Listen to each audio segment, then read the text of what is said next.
Greetings, humanoids, YouTubenoids. Welcome to the podcast. My guest today is really quite an extraordinary human. His name is Hakim Tafari, and I don't quite know how to adequately describe him, how to capture him in words. He is a unique and amazing soul, and he does many things. His story is remarkable. It's beautiful. But ultimately, I think I would characterize him as a seeker, a sort of journeyman of reinvention. He's an ambassador of running culture and mindfulness. He's a master of many a martial art, from Kung Fu to Tai Chi. He's also an herbalist, a massage therapist, a vegan, a father, and a student and a practitioner of many a spiritual path, from Buddhism to Taoism and essentially everything in between.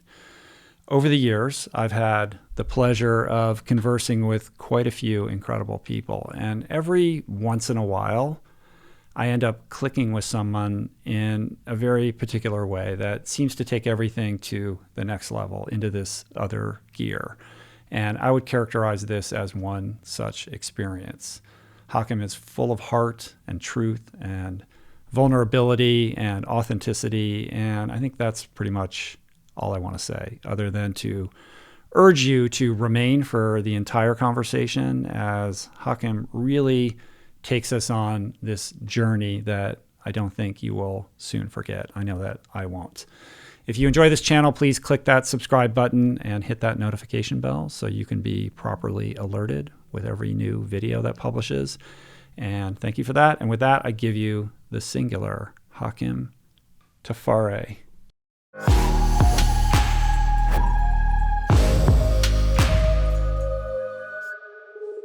Cheers, man. Welcome to the podcast studio. Thank you.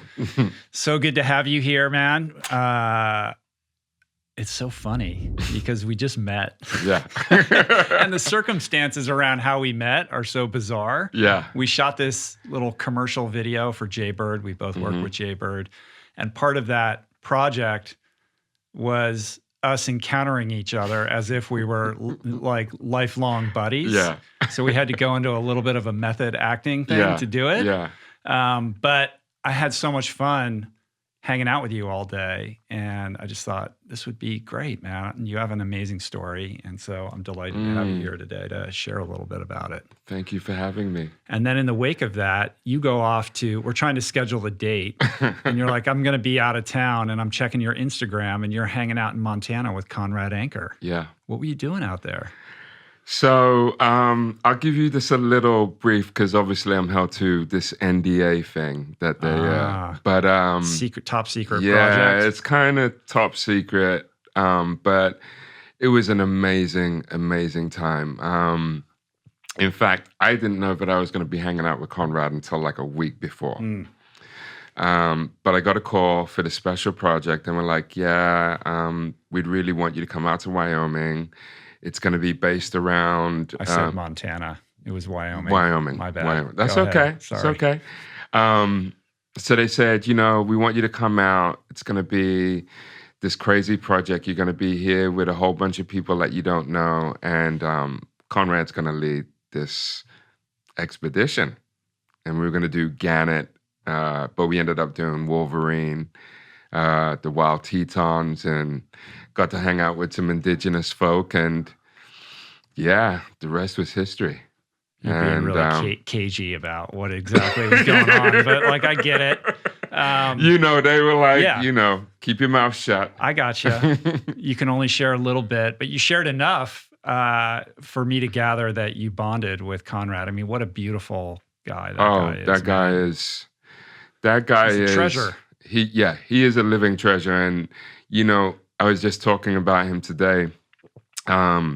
He really is, he's like a monk on a mountain. Mm-hmm.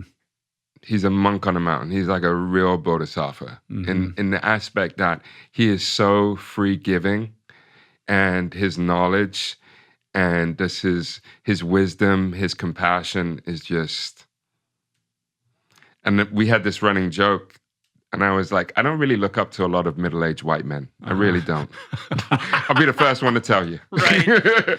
And you're like, he's my mentor now. Yeah, but Conrad is literally like my mentor. He's like, there was a couple of experiences I had on the hike, and you know, he was just there with me, and he was literally like my Obi-Wan. You know, he was, well, my Yoda, so to speak. And we were in the Dagobah system, and I was just teaching me the ways. What do you make of that? I mean, what is it about him that's so special, you think? You know, I get the human experience. I get the human experience with Conrad. Like, there's not a lot of people that you meet offhand, right off the bat, and you can tell it's very, very authentic. It's very, very genuine. And you can tell that he's lived so many lives. And within those so many lives, he's had so many experiences that have led him to where he's at right now. Yeah. And that's what's beautiful about just being around him. I mean, for people that are listening or watching who aren't familiar with who he is, I mean, he's probably the greatest living mountaineer, climber in the world. He's done everything. He has lived 9 lives. It's incredible. Yeah. And he's so giving to the younger generation. Like the whole kind of expedition community just reveres him. Oh, yeah, totally. And, you know, one of the things, and we'll probably get into it a little bit later, but one of the things that we talked about, and this was literally after this like 3 days meeting him. And we just bonded, right? And when I left, he was like, we're going to do something to bring Black and Latinx folks to the mountains. Yeah. I was like, I'm with it. Let's do it. That's needed. I mean, it sort of is the purview of the older white dude. Yeah. Right? You know what I mean? I mean, that's something I talked with Myrna about as well, with respect to her relationship with trail running, that, you know, these pursuits are traditionally so white, you know, and that's got to change. Yeah. So how do we do that? Coming in spaces like this. We bring Hawk in. Yeah, right? Yeah, I'm like, let's go. We're hitting this space, that space, and this space.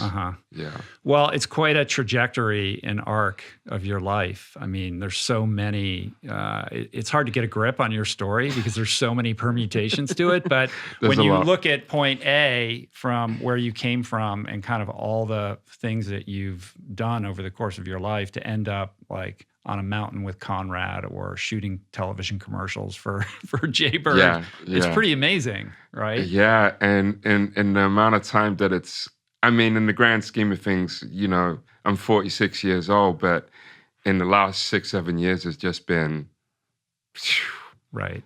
It's cool. Yeah. And I think in reflecting, you know, as I was driving over here, trying to wrap my head around you and your story, it's all an outgrowth of the investment that you've made in your own personal spiritual development. Most right? definitely. Like these are outward manifestations of what has been very much an inward journey for you. Most definitely. Yeah. So let's take it back. Let's go all the way back to the beginning. Woo! I want to hear about Ipswich. Oh man, Ipswich. So I was born and raised in Ipswich. It's a little town right outside of London. It's about an hour and a half outside of London. I think Ipswich is most known for Ipswich Town FC, which is a football club, which was really big in the late 70s, early 80s. They were a Premiership League team. And that was really the big thing about Ipswich. We had a great football team, right? And for the American listeners, that's soccer. Yeah, I think they're getting it, you know, as we're all falling in love with your accent, which feels like you're right out of a Guy Ritchie movie. So, and your parents are of Jamaican descent? Yep, my parents are Jamaican descent. They came to England in the 60s. My dad is a jack of all trades as far as welder, mechanic. He did everything. And then my mother came over here as a nurse and ended up becoming a psychiatric nurse. And that was a weird scene. You know, having to pick up my mom from a mental institution, you know, in the late 70s, early 80s. And just, I remember that was just very surreal. Very surreal. So, yeah. So, you know, growing up in Ipswich, going to a predominantly all-white, you know, elementary school, and then going to a very not so diverse high school. And what kind of kid were you? Well, I would say I was, up until I reached high school, I was a pretty hands-on books kid, right? My parents have drilled it into me. They were like, we didn't get to college, so you're making sure that you're going to college. Right. And it's starting from now. So they were very, very, hands-on, make sure you get your books, your homework done, stuff like that. And then high school happened. So during high school, I had cousins who were older than me, and they were kind of like my protectors, right? And everyone knew my cousins from that school. And then I had cousins, that's the thing with Ipswich. Everyone knew kind of everyone. And within the Black community, the West Indian community, everyone knew everyone. Everyone had an auntie or cousin and uncle who knew such and such. So in a way, I was kind of protected. Even though I went to a predominantly white school, people knew my cousins, people knew who were associated with my cousins. So they didn't really mess with me too much. I would get into an odd fight here and there to prove myself. But other than that, I didn't really get picked on. And then my cousins left that high school, and then it was kind of like, okay. Game on. Yeah, it was like kumite in high school. Yeah. It really was. Especially towards the last few years. It was... Education was there, but I was going through a whole rite of passage, playing footy with the boys and then discovering art, which I was really getting into, and then discovering hip hop and American culture, and then discovering like things like Malcolm X and Martin Luther King and the civil rights movement and the 5%. So all this stuff is happening between the ages of like 14 and 16. And I started rebelling a little bit, as we all do when we get into those teenage years. And after a while, I was brought up and raised in the Anglican Church of England. I was an altar boy. And then 16 hit. I found alcohol. I found some other vices, and it was kind of like, off to the races. And one of the things that was really instrumental, I would say, in my upbringing was at 16, I wanted to go to art college or art school. And I was doing comic book art, and I wasn't really serious with art at school. I was just doing my own stuff. And I remember my teacher one day just saying like, what are you doing? What are you doing with yourself? You're hardly coming to school. You're hardly learning. What are you really going to do with yourself? Because you're definitely not going to make it in art. And that lit a fire. My last year, it lit a fire in me. And the idea that being told you can't motivated you to do it. And at that time, art school is kind of more of a thing in England than it is here. Big time. Right? Big time. Big time. Those vocational schools, especially back in the mid 80s, were really big in England. You had after school programs, you had youth programs, stuff like that. And this was during the time of Thatcherism and, that big recession that England had at the time. So the youth were kind of wild at that time. And a lot of us, the rave scene was really big, and you were either into the rave scene, you were either playing footy, or you were doing art, and you were living in that art. And in that art was when I found, like, guys who were into hip hop and guys who were really culturally kind of diverse. And I started being other than what my parents saw me and what the community saw me. I was kind of outgrowing them, so to speak. And then I was going off to London. I had a sister in London. I have two sisters, and one of them lived in London. And I would go to London and just hang out there and soak up that culture. And I'd go to museums and go to Soho and go to the record store and pick up vinyl.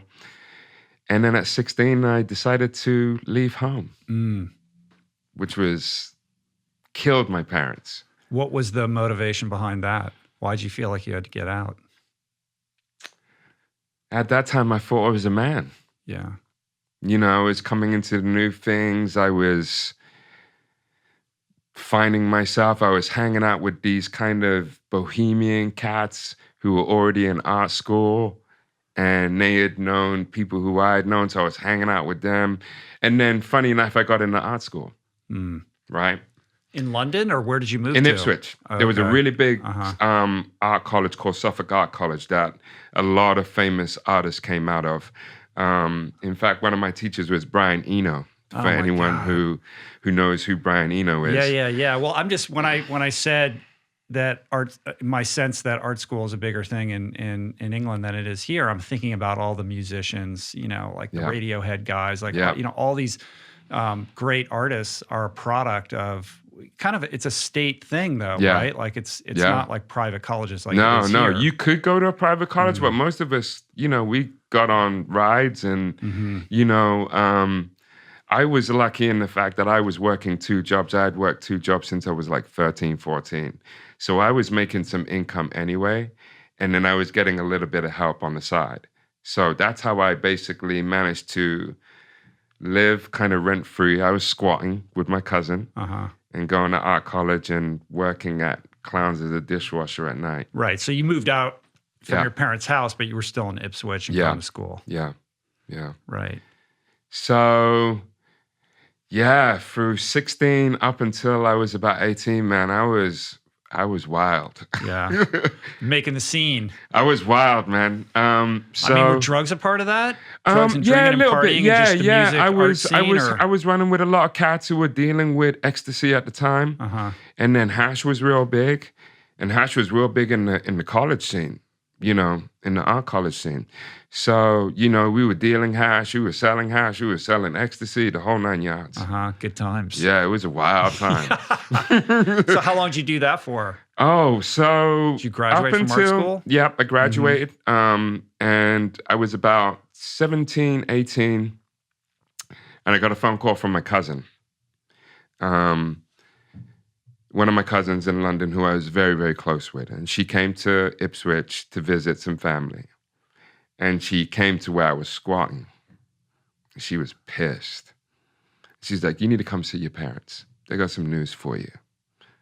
So I went to go over there for Sunday dinner. I hadn't been over there in probably months. We just didn't get on. So I go over there and they were like, we got some news for you. I was like, okay, well, what is it? My cousin was the mediator at the time, and it was a green card. And they were like, do you want to come to America with us? We're going. Wow.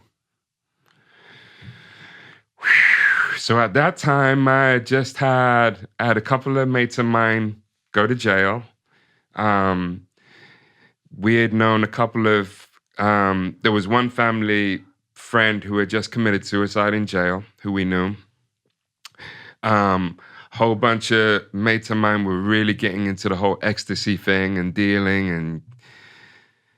So the good times were turning dark, man. The tide was starting to turn. I mean, you got your crew, but you're starting to get a glimpse that this might be headed to Nowheresville. Yeah, it was like the future is looking bleak if you don't make a change.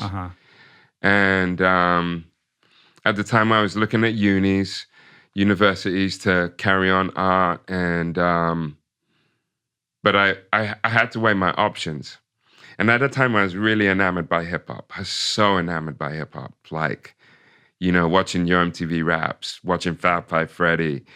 I had an American uncle who was on the Air Force Base, so I love comic books, hot dogs, the whole 9 yards, right? The whole American culture. So I was like, okay, let's give it a shot. Brooklyn.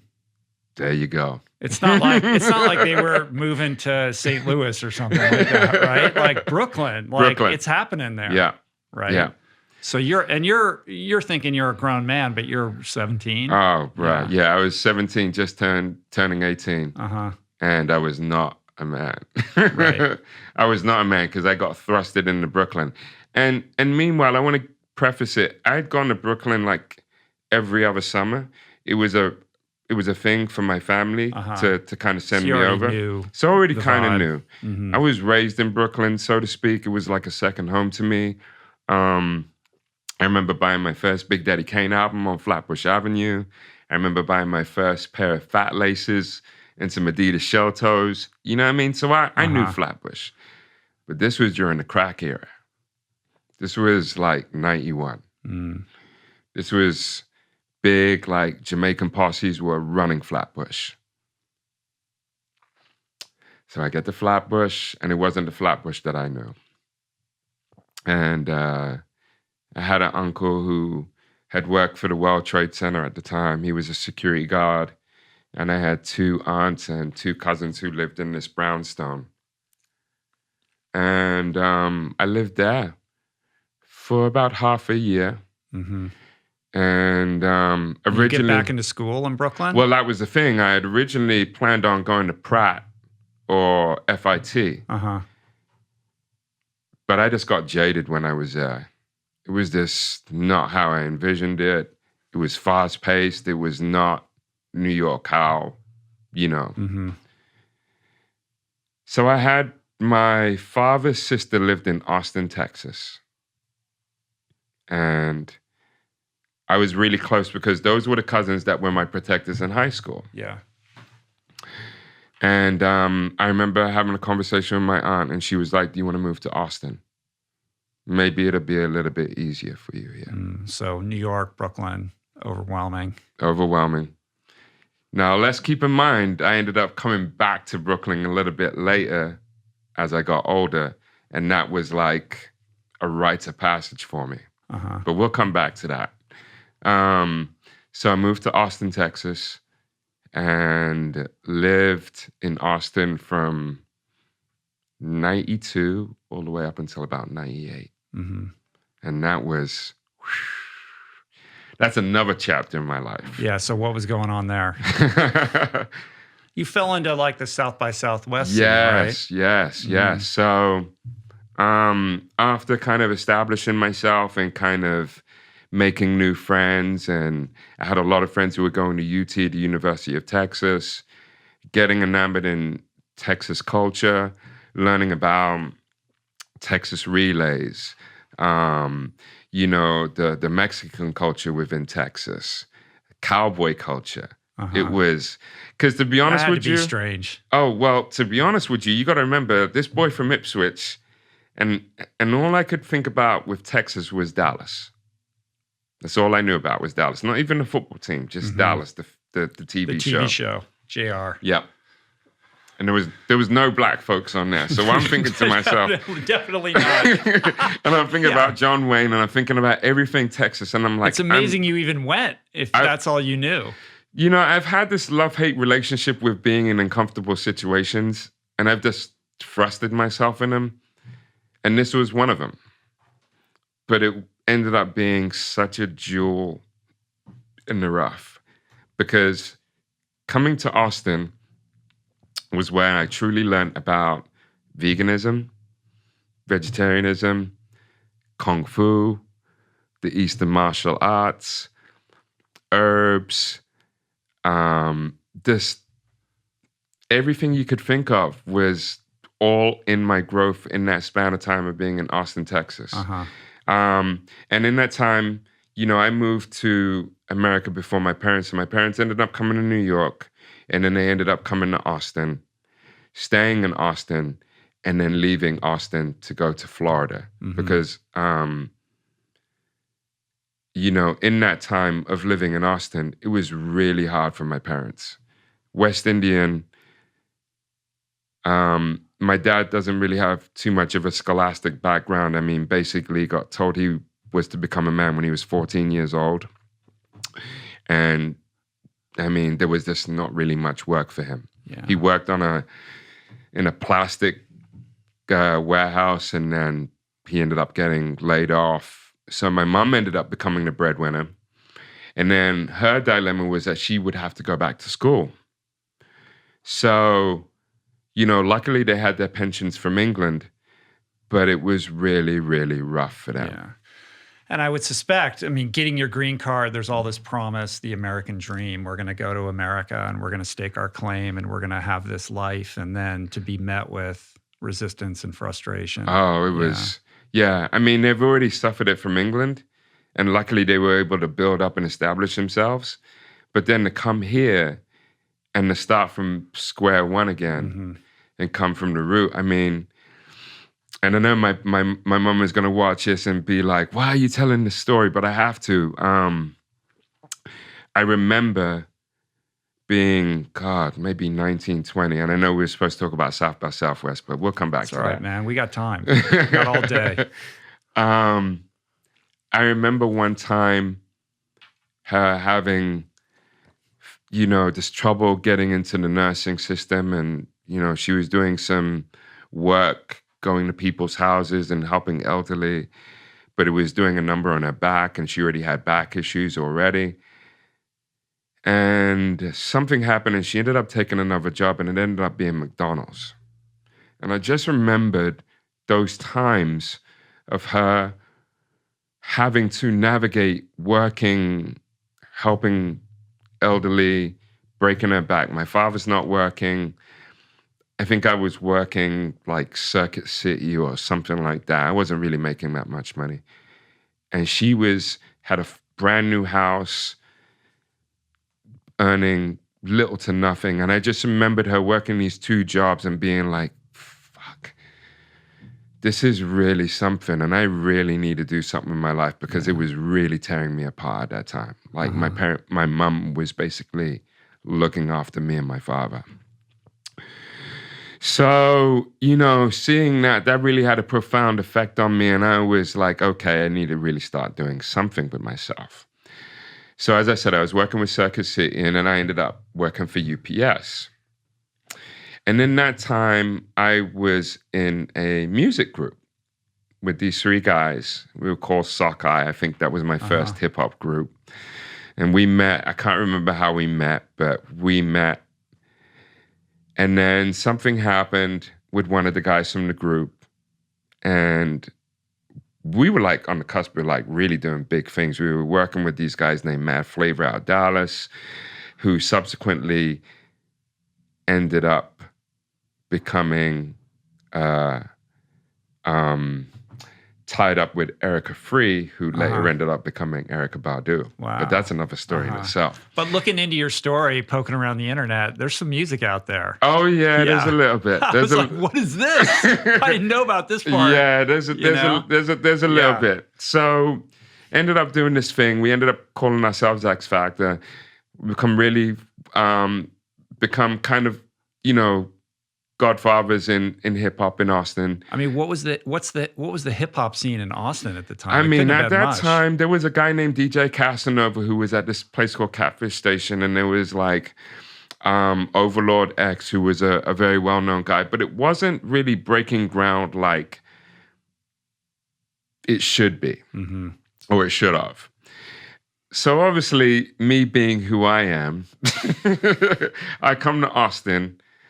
And then I started befriending these guys in this skate shop called Blondie's. They're in this place called Barton Street Square Mall. And I go in there and I'm like, hey, do you have the Philly Blunt t-shirt that was the rage back in New York in the day? And they were like, no. And I was like, well, you should really get into that. And then from there, it spurned a relationship, and I would hip them the stuff and they would bring stuff in. They ended up moving out the mall and moving on this place called Guadalupe Strip, which is right by UT. It's the hub of where everything is. And you're the guy who's telling them what's what. Yeah, right? Okay. So then I form a friendship with a guy in Tower Records, and he's handing me stuff like that's like new and upcoming, and I'm getting all these. So I'm becoming like a street promoter. So then I start street promotion for like certain labels like Loud Records, Big Beat, several different hip hop, Def Jam. That led to me starting bringing groups into Austin, Texas. Then I started working at this club called Emos.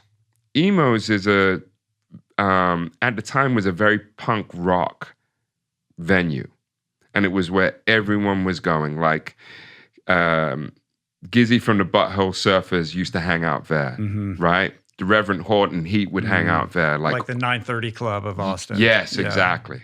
So everyone was hanging out there. I mean, to this day, there were so many people who I met, like Danzig. I would work like neo-Nazi. Right. Like, like skinhead punk dudes. Skinhead punk dudes, right? So I had formed a relationship with this guy named Chris Tominago, aka Sweetener, and me and him ended up becoming really good friends, and he was the promoter. And then there was a guy named Dave, and then there was Emo.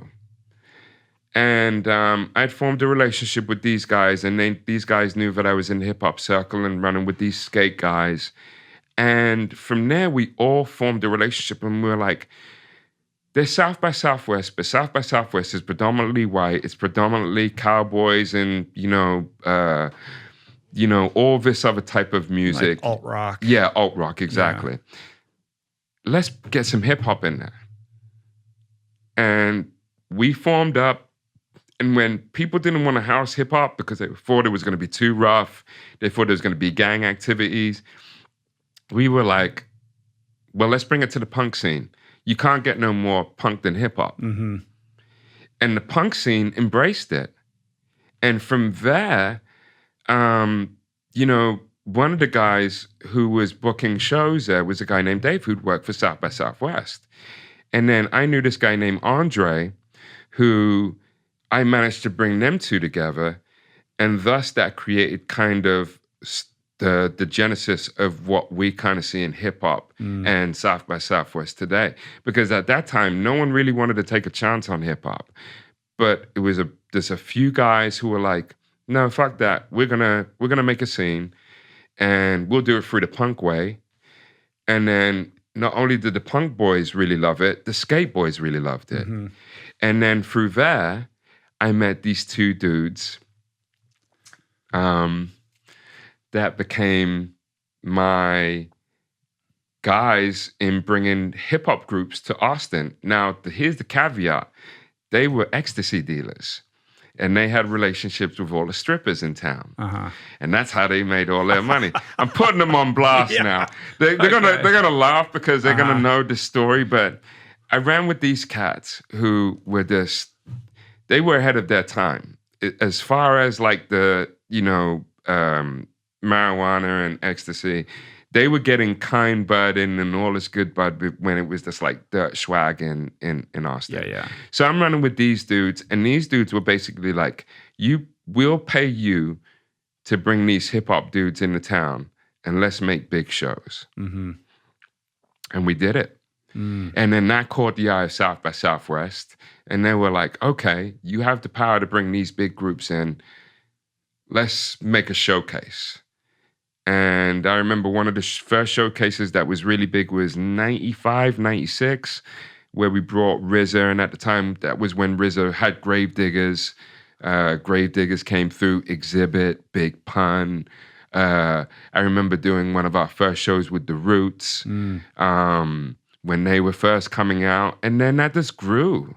And then the next thing you know, Austin became a hub for not only alt-rock, country, all different types of rave music. It was really becoming a hub.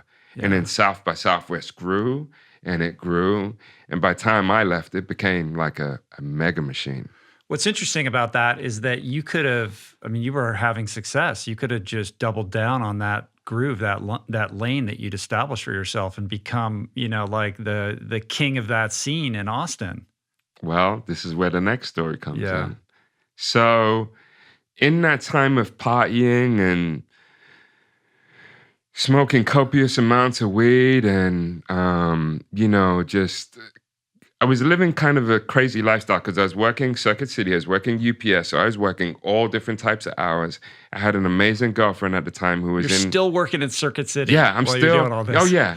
Yeah. Still doing all this stuff, right? Had an amazing girlfriend who was a photographer at the time. Her name was Alexa. And she was like in the hip hop scene also.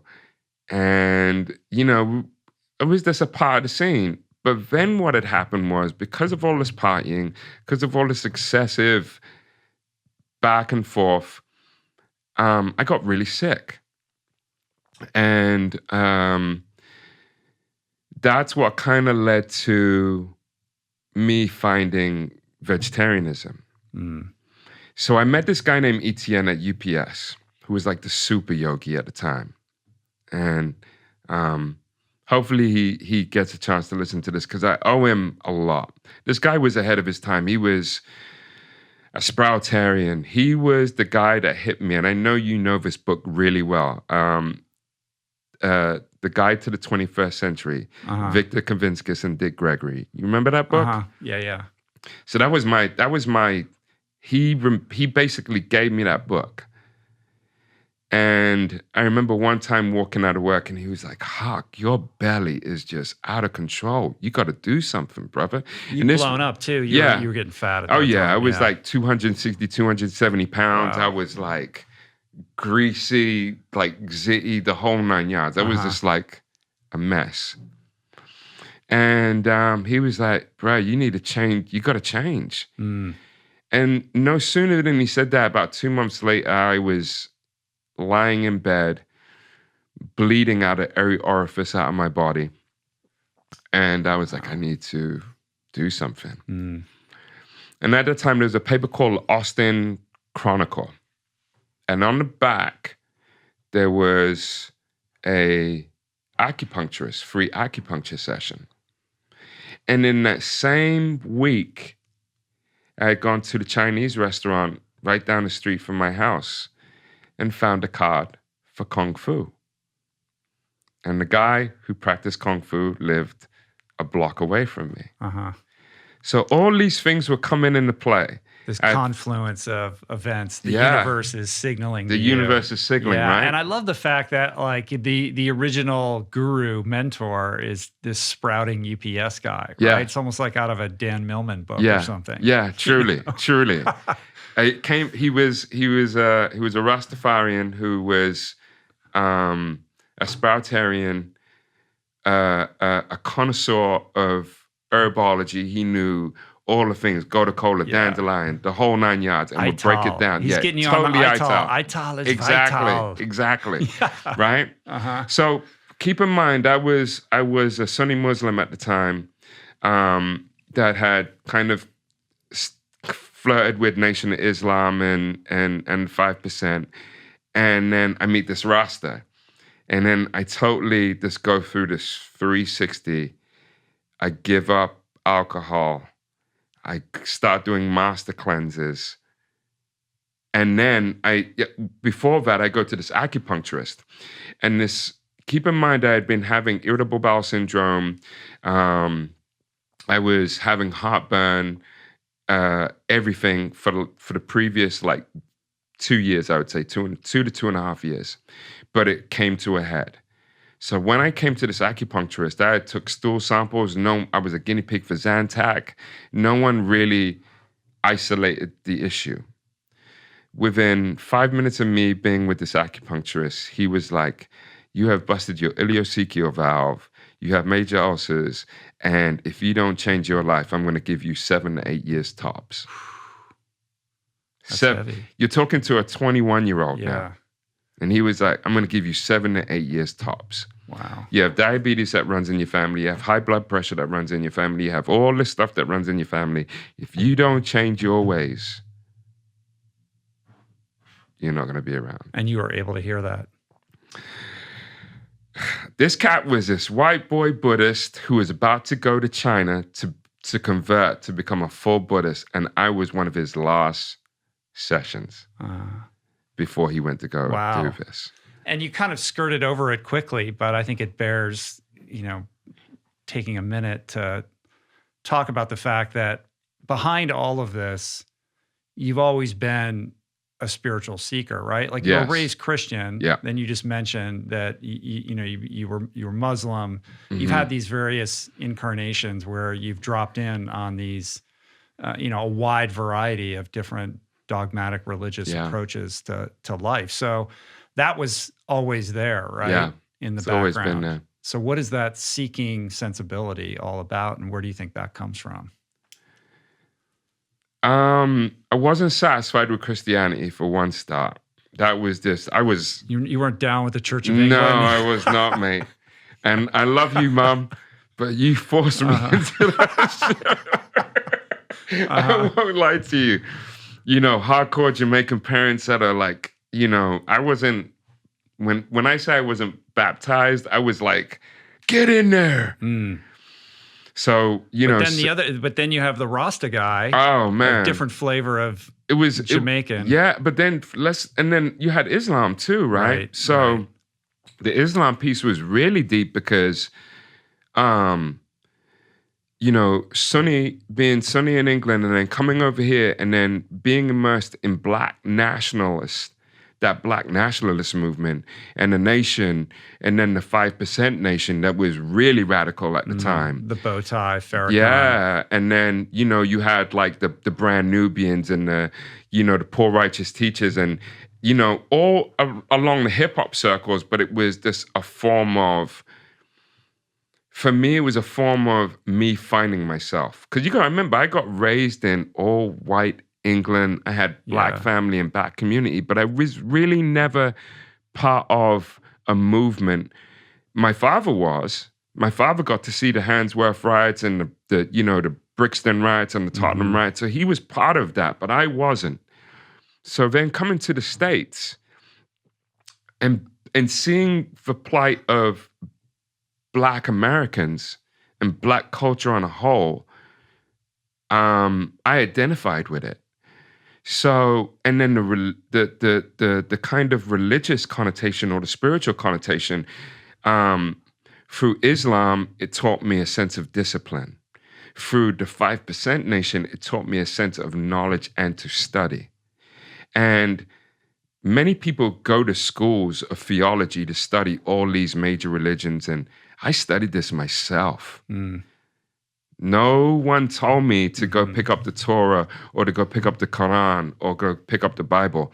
It was a 5%er named True Power Allah who was like, study Empire Strikes Back, study Return of the Jedi, study The Peaceful Warrior, study the Tao Te Ching, study all these books. And a differentiator also being that distinct from just esoteric kind of theological ideas, this was very much a get your shit together and, what kind of man do you want to be in the world, right? Which you needed. Yes.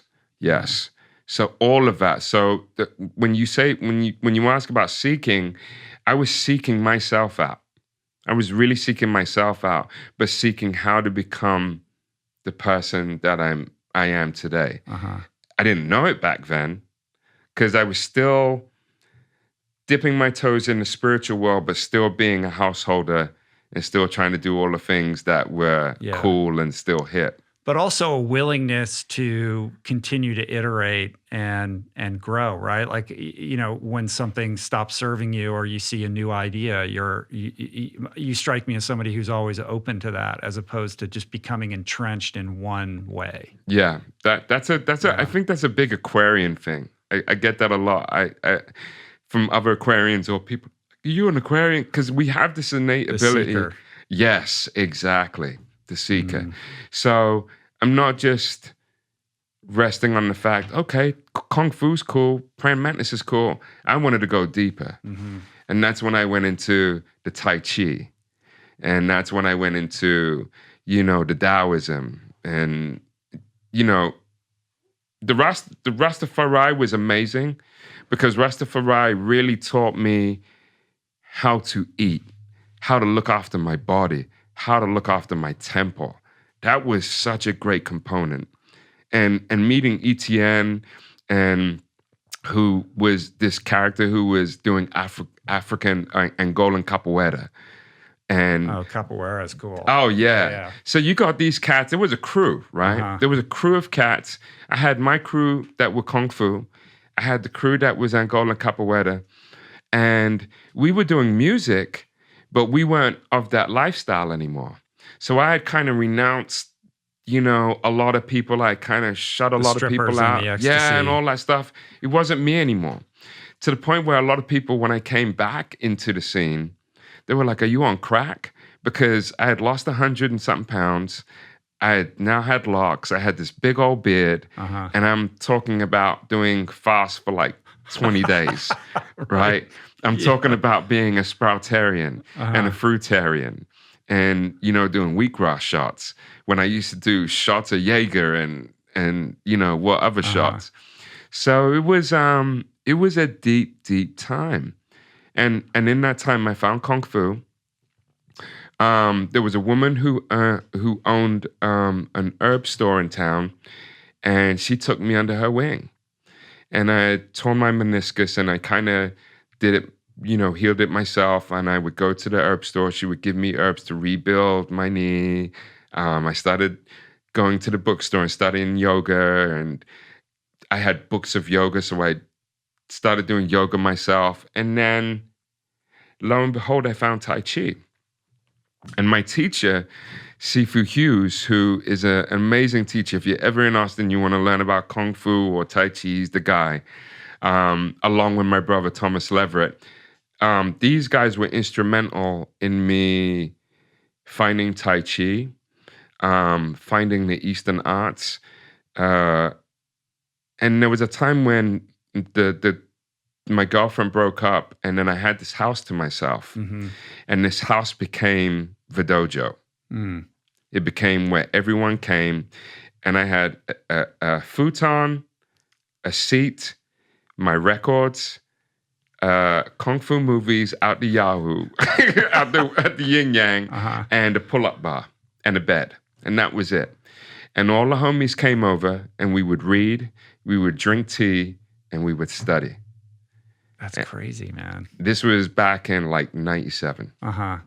So it starts with Kung Fu and acupuncture, basically, but then you kind of blossom from there. Yeah. So what is it that you're learning specifically in Kung Fu and this introduction to Chinese medicine that gives you a sense of belonging and direction? It was like an aha moment. It was like, because I was so enamored with Kung Fu, right? And obviously at that time, you know, Wu-Tang was really big, and they were talking about it. And then you had cats like J-Ru, and then you had other cats that were coming in the scene. So there was a lot of, you know, again, hip hop is closely tied to a lot of the stuff that was going on. And I'm looking at the landscape, and I was like, wow, there's a lot of Black folks that are doing different things and are entering different spaces. And not so much cultural appropriation, but really acknowledging the East and how, you know, that Silk Road came from Africa, or, you know, and through China, and they were very closely connected. So I started seeing that there was a very close synergy between African culture and Eastern culture. Yeah. And I really started delving into it, and I just knew how much, at the time there was a real big Shiatsu school in Austin. And my friends, Thomas and Claudia, became chefs there. They went through the macrobiotic school of training, and I became really, I saw the power of macrobiotics, and I was like, wow, this is amazing. And then with Kung Fu, and, you know, learning how to make your own remedies, Dit Dei Jiao, and, you know, Dit Dei Jiao is a special concoction that a lot of martial artists use whenever they bruise themselves, you know, sandbag training, metal training. You rub this ointment and it heals you. It's based from Taoist law, and it's been passed down through generation to generations. So learning stuff like this and learning the herbal culture, and then, you know, adding all this knowledge that I'm seeing, I'm like, this is something. So then, as I said, me and my girl break up.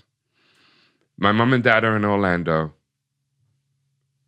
And I'm like, you know what? They're getting older, and I don't want to be in the same town. I don't want to be in the same city as this woman. And I have a lot of history here. Let me go and be with my parents and go study Chinese medicine, study Eastern philosophy, yada, yada.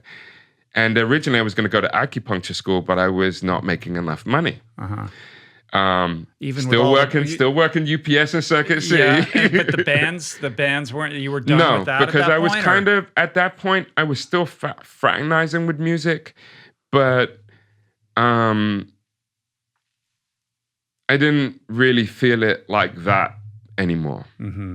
It wasn't doing it for me. What was doing it for me was learning about the arts, learning about, you know, because I really wanted to become an acupuncturist. I really wanted to be on some Mutulu Shakur type business. And for all the people out there who don't know Mutulu Shakur is, Mutulu Shakur was part of the Black nationalist movement in the 60s. And I want to say he was Tupac's uncle.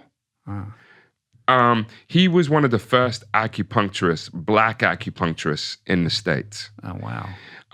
And was real revolutionary for bringing acupuncture to the hood.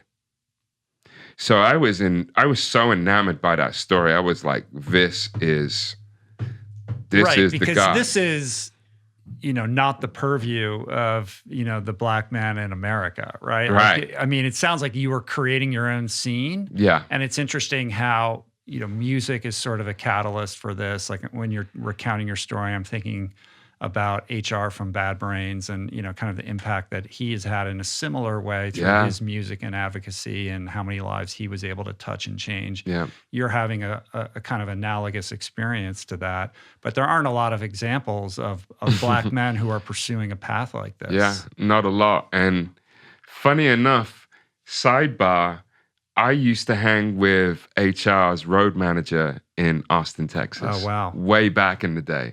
So that's my connection to HR. Funny enough. Yeah. Did you ever come across John Joseph from the Cro-Mags? No, and it's funny because we all know kind of the same circles.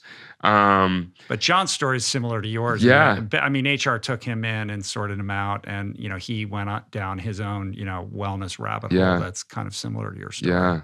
Yeah, I've got a feeling we're going to meet each other very soon. Yeah, I think so. and we also have a very mutual friend, and hopefully the ancestors are looking after him as we speak, David Clark, who transitioned. Oh, right. You knew David. I didn't know that. Yeah, Wow.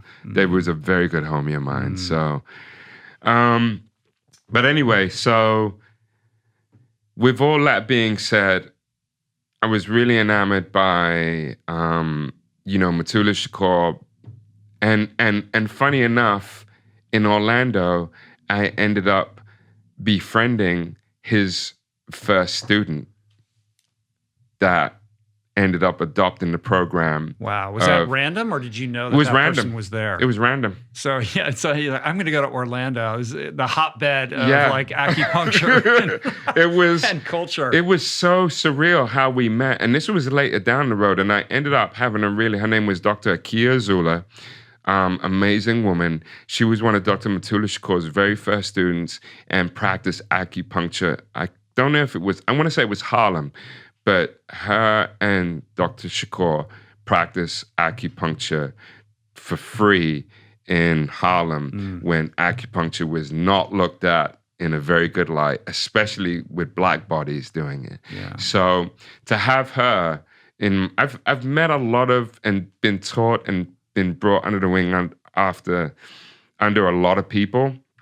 She's definitely one of the people that I hold in high regard because she was able to share stories with me of those days and how hard it was for Black bodies, not only to bring acupuncture to a level of prominence, but to show and prove why it was effective and to show and prove why it was effective to Black folk who definitely weren't looking at acupuncture. Mm-hmm.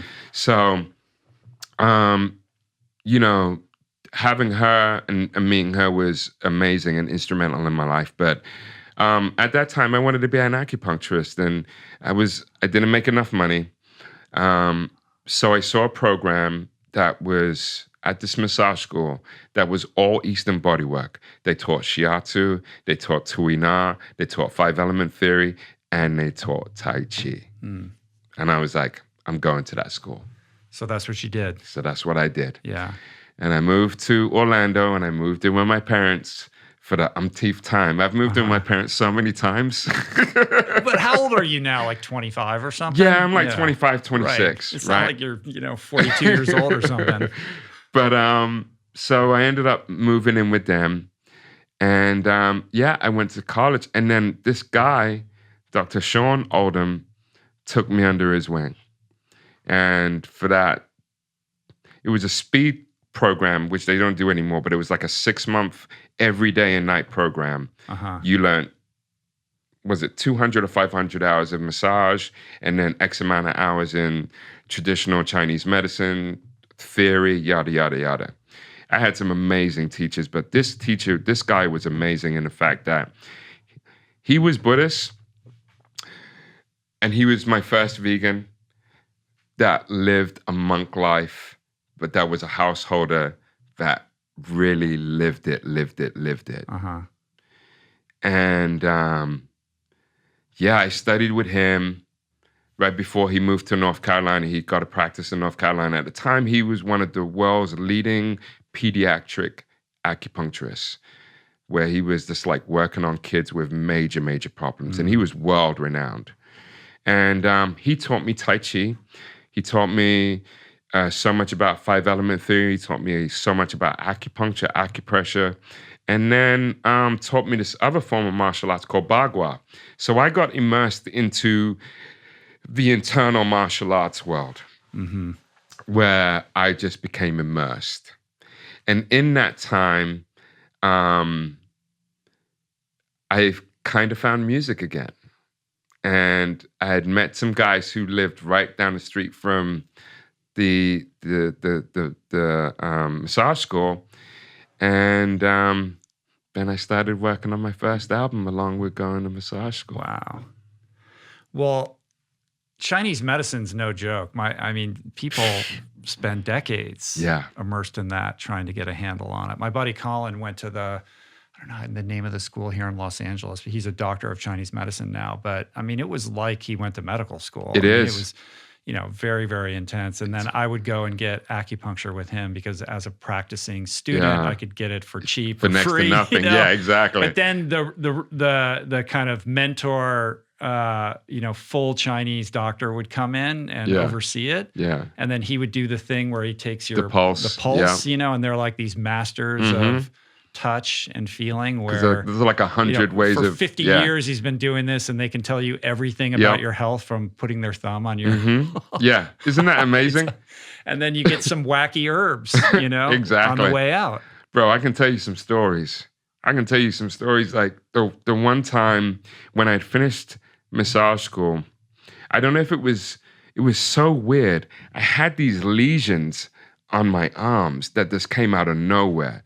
And I don't know if it was stress or what, but it was traditional Chinese medicine. And I remember being in a bath of different wacky herbs covering these lesions, but it worked. Yeah. I don't know what it was, but it worked. And those guys that can do the pulse thing, they're wizards. They are absolutely amazing. And there's, as I said, there's like over 100 ways of reading pulses. And they can tell you basically, they can tell you, oh, you were eating too much dairy when you were like 5 years old. I know. Right?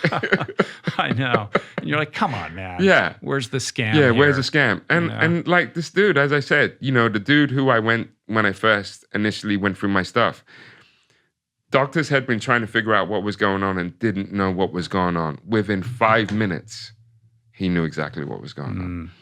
So does anybody at some point say, come on, man, like pick your thing? Is it going to be Kung Fu or Tai Chi or massage or acupuncture? I was a weirdo anyway. You're exposing yourself to, so many different traditions. Like how does that all synthesize and synergize? Like do you have, and on top of that, all these different kind of philosophical, spiritual, religious, notions are swimming around in your head. Like you're like a mishmash of everything, right? Like, does this congeal into some kind of universal theory?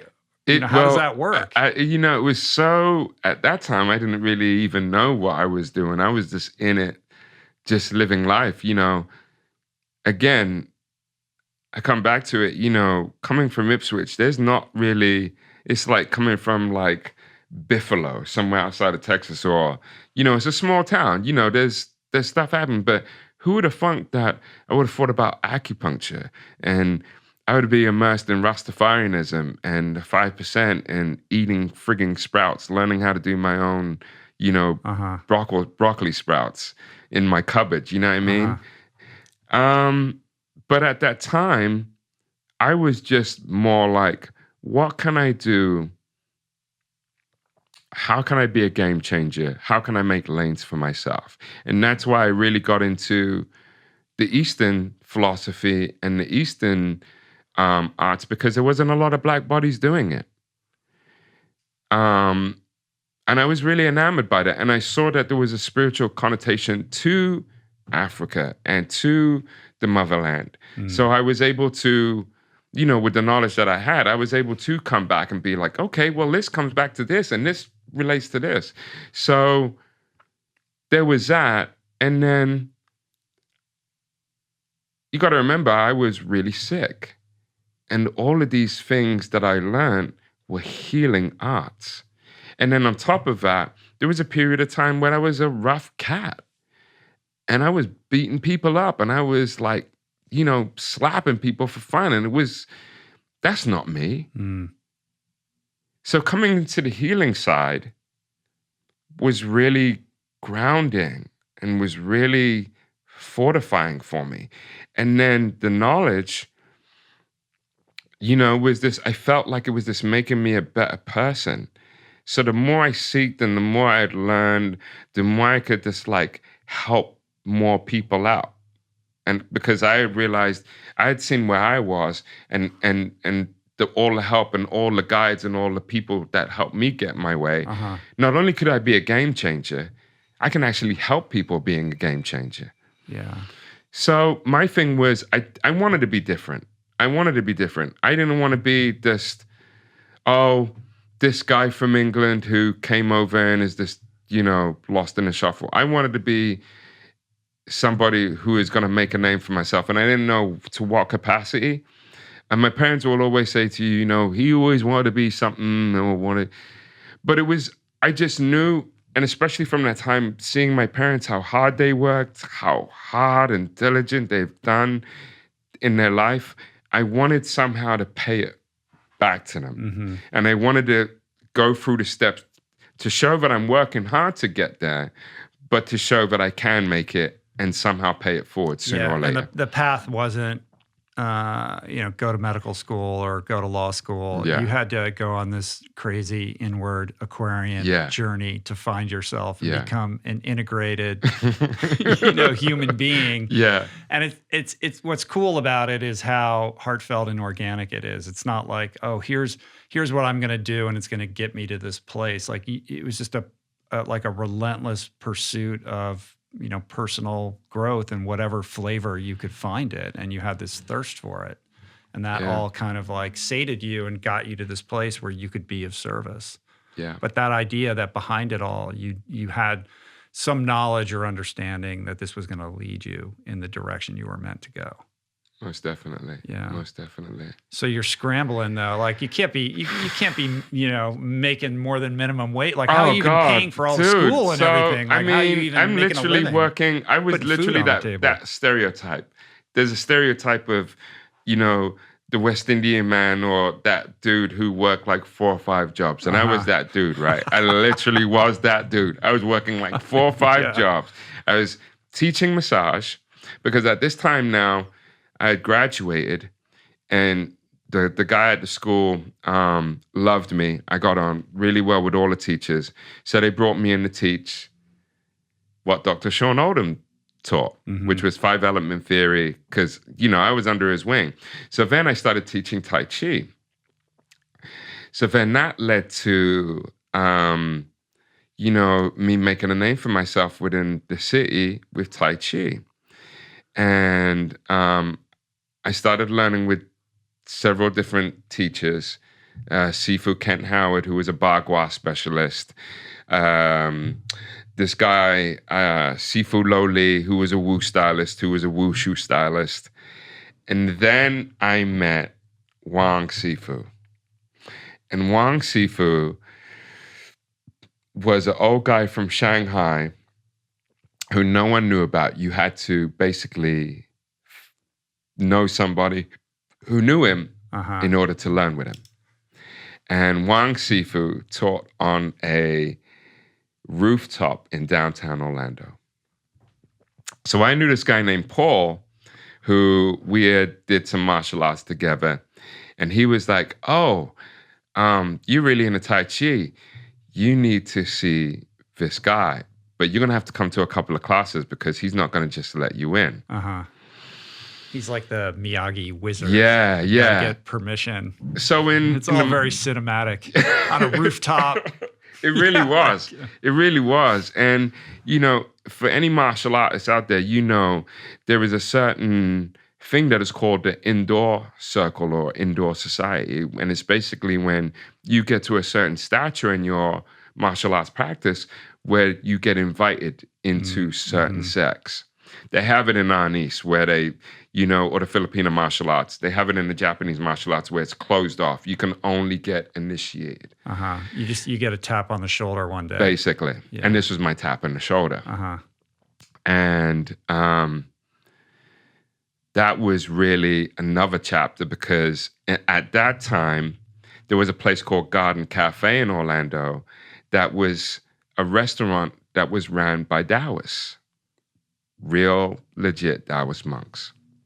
So at that time, they had known that I did Tai Chi and known that I was immersed in the arts. And they were like, come to the Holy House. Come see what we're all about. So then that started me down a rabbit hole of Taoism. And I was initiated in this holy house, in this Taoist sect, while doing Tai Chi. So, you know, it's like religious, spiritual vertigo. Oh my God. Over here, man. So, I mean, I told you I got some stories. Yeah. Like, so in this time, I'm learning Tai Chi with this Tai Chi teacher on a rooftop, learning 4 or 5. I would go see him twice a week, Tuesdays and Thursdays, and we'd study for 4 or 5 hours.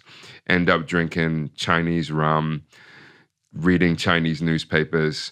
Paul would smoke Chinese cigarettes, and we were just immersed in this life.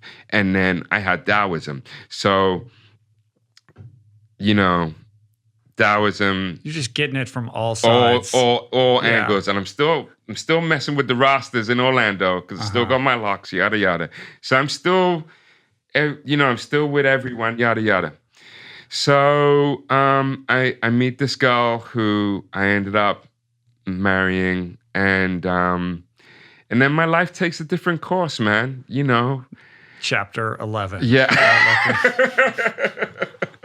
My life takes a different course, and then I get married. Well, we date, and soon enough, I have my first child. It was a very, it was a whirlwind romance that got very serious very quick. And, you know, the caveat was it was a white girl. And, you know, a lot of the community didn't feel it. And, you know, I was kind of blackballed in, you know, the kind of Afro spiritual community that I was in. Oh, wow. That's interesting. Yeah, it was a really deep time. And, yeah, I had my first kid. At the same time, I had just put out my first album. And what are you, 27 or something like that? 28? No, at this time, I'm like, just turned 30, 31. And the music is going really well.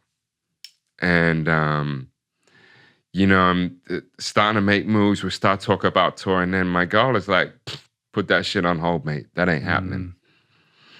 And, you know, I have a great relationship with my ex-wife now, but married, having a kid, not knowing that person and not really solidifying a relationship like you're supposed to was rough. So having my first child, I learned the rough way of fatherhood. And then, you know, God, my first child is 16, so then 4 years later, we have another one. 2 daughters. 2 daughters. And then shit got real. And all the spiritual practice and all, the Tai Chi was still there, and I was still doing the Tai Chi, but the spiritual practice and everything kind of went away. And I really started getting into householder lifestyle. And, you know, my wife at the time was very traditional in the aspect like, you're going to work, you're going to be the breadwinner, I'm going to stay at home and look after the kids. Mm-hmm. And, you know, just seeing how my parents were, I was like, okay, this is what I signed up for. And, you know, the one thing about having kids that I always envisioned was that kid is always going to be around me no matter what. So now I have 2. I'm working 3 jobs. I'm working Whole Foods at the time, Massage Envy, because I'm teaching. So I'm teaching, I'm massaging, I'm working Whole Foods. But no more 5-hour rooftop get-togethers. Came to a halt. It was like, no, you got to be a father. So, you know, becoming a father, becoming a householder, and, you know, no knock on my ex, but she was not spiritual. She was an atheist. And, you know, being kind of blackballed from a certain community and then having a wife that was not spiritual, where am I now? Mm-hmm. Yeah, identity crisis. Big time. Big time. So, you know, life happened. This became, you know, the guy who was the white picket fence man, right? Mm-hmm. We had dogs. We had the minivan. I was working 3 jobs. That was my life. And, you know, I remember one time, you know, I had all these dreams and aspirations of going to Ethiopia, going to Mexico, going to Costa Rica. And I had all these dreams and aspirations of doing all this stuff, you know, teaching Tai Chi or, you know, teaching some type of spiritual what have you, right? All that shit went away. Now my life is relegated to becoming a householder, mm-hmm. Just becoming, you know, the pictures of Ganeshi, the pictures of Buddha, the pictures of Malcolm X, the pictures, all of those things were going out the house. It was toys everywhere.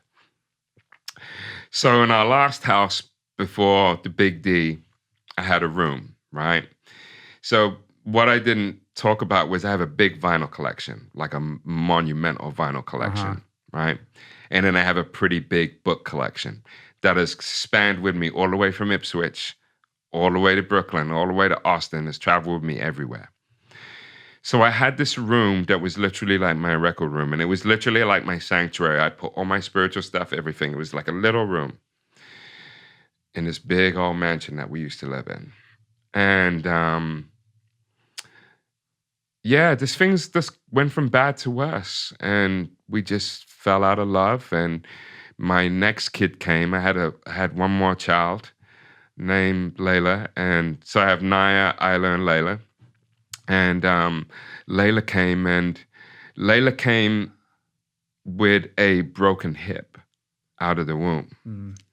So there's a lot going on. Yeah, that's right? a lot. That's a lot. So, you know, we're having to take her to Johns Hopkins, and she's having to be in the cast up until 9 months old. So, you know, mm-hmm. We're looking after 2 kids, taking them to school, yada, yada. And then we have this one here. So keep in mind, my ex was a triathlete up until we met. Mm-hmm. Then we had kids.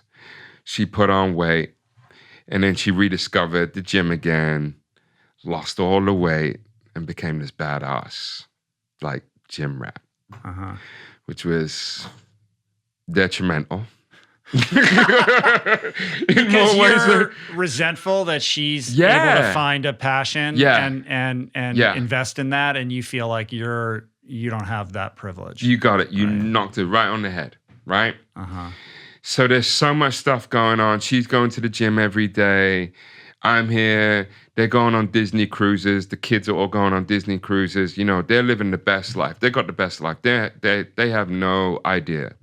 You know, we got a big trampoline. My parents are paying for, you know, my parents did so much because they knew I was only one person. So they were paying for groceries. They were like, you know, we don't want you to just, you know, we know it's a lot. I'm paying for 2 cars, a minivan, you know, the whole 9 yards. And you got 3 jobs going. 3 jobs going. So, you know, I'm resentful.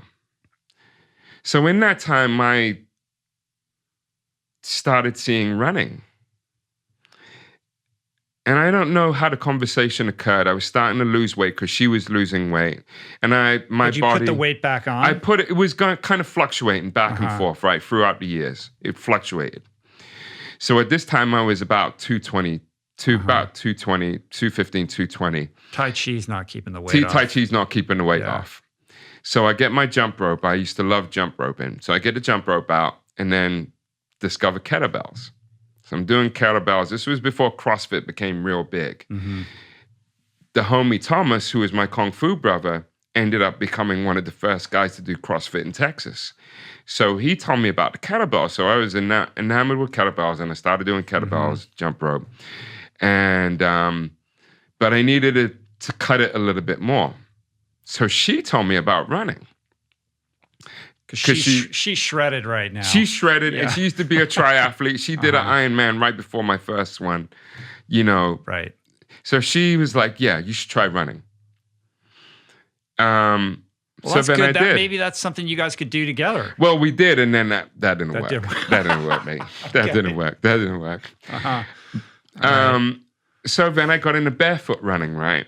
Because when I get into something, I go into it full hog, and I'm looking at the spiritual aspect, yada, yada. So then that was when the Vibrams were the big thing.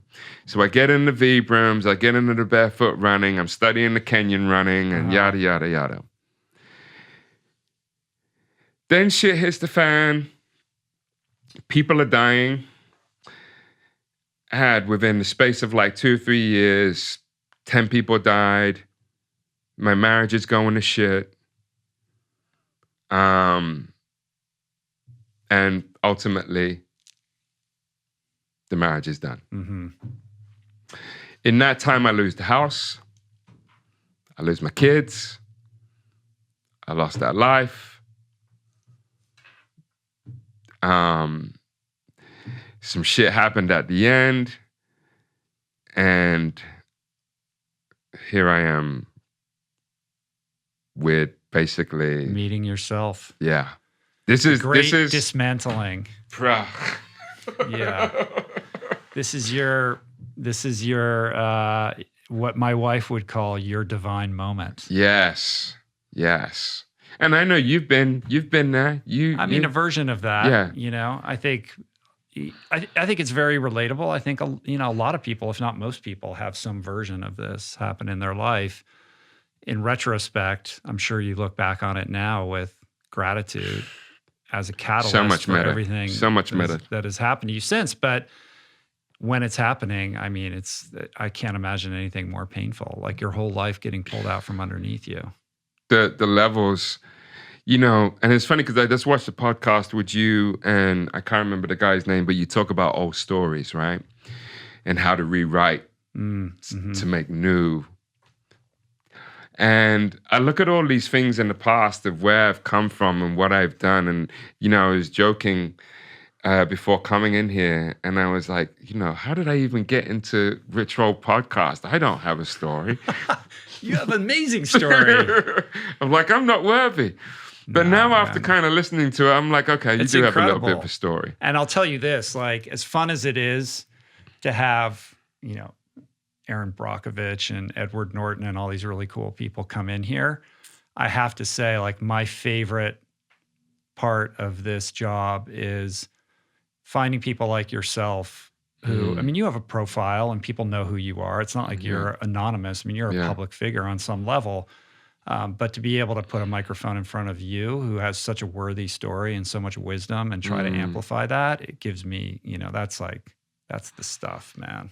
So for me, this is like the sweet spot of the podcast, and I'm grateful to have you here because I think you have an amazing story and so much wisdom to share. Thank you. I'm honored, Rich, honestly. And that place of just being broken and lost and confused, despite having this incredible background and education and all these various spiritual, techniques and traditions, and feeling inept or unable to leverage that for your own personal well-being in that moment, I think speaks to how hard all of this is. Yeah. Even though you knew all that stuff, you're still suffering. Yeah. Yeah. And that's going to be in chapter 50, because what you said there is so beautiful. And it's so reminiscent of my life, and even up till last week, even with Conrad, and even the same sentiment still came into play. There's so much beauty in suffering. There's so much beauty in suffering. And I know it sounds so, it's not cliche, but it's, people are like scratching their head. How can you suffer? How can there be beauty in suffering? When you go through the suffering that a lot of us have, that have been on the show, that have become successful, is because when you go through that suffering, you go through such a darkness, you go through such a bottom feeder kind of exposure, that you learn to have gratitude for the smallest thing. The smallest thing. And when I think about the times when I didn't think that I was gonna really make it out of that space.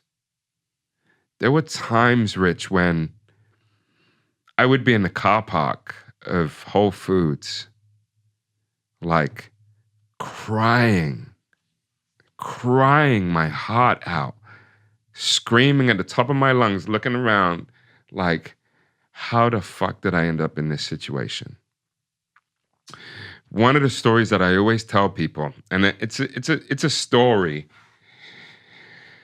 but it's a story that I often tell people, because mental health and suicide is so big, and I know in this day and age it's being amplified and people are talking about it, but when you hit a certain level of suffering and you think there is nothing else, you can look back at these times in that darkness and be like, man, if I didn't know the depths and the levels of darkness, I wouldn't be able to enjoy this moment right now. So there was a time when I used to pack a gun with me everywhere. Orlando used to be, and Orlando still kind of has a very, you've got the Disney side, and you got the super rough, like home invasions, like they'll come and run in your house. They'll shoot you in the middle of Walmart. That's like Florida, right? Right.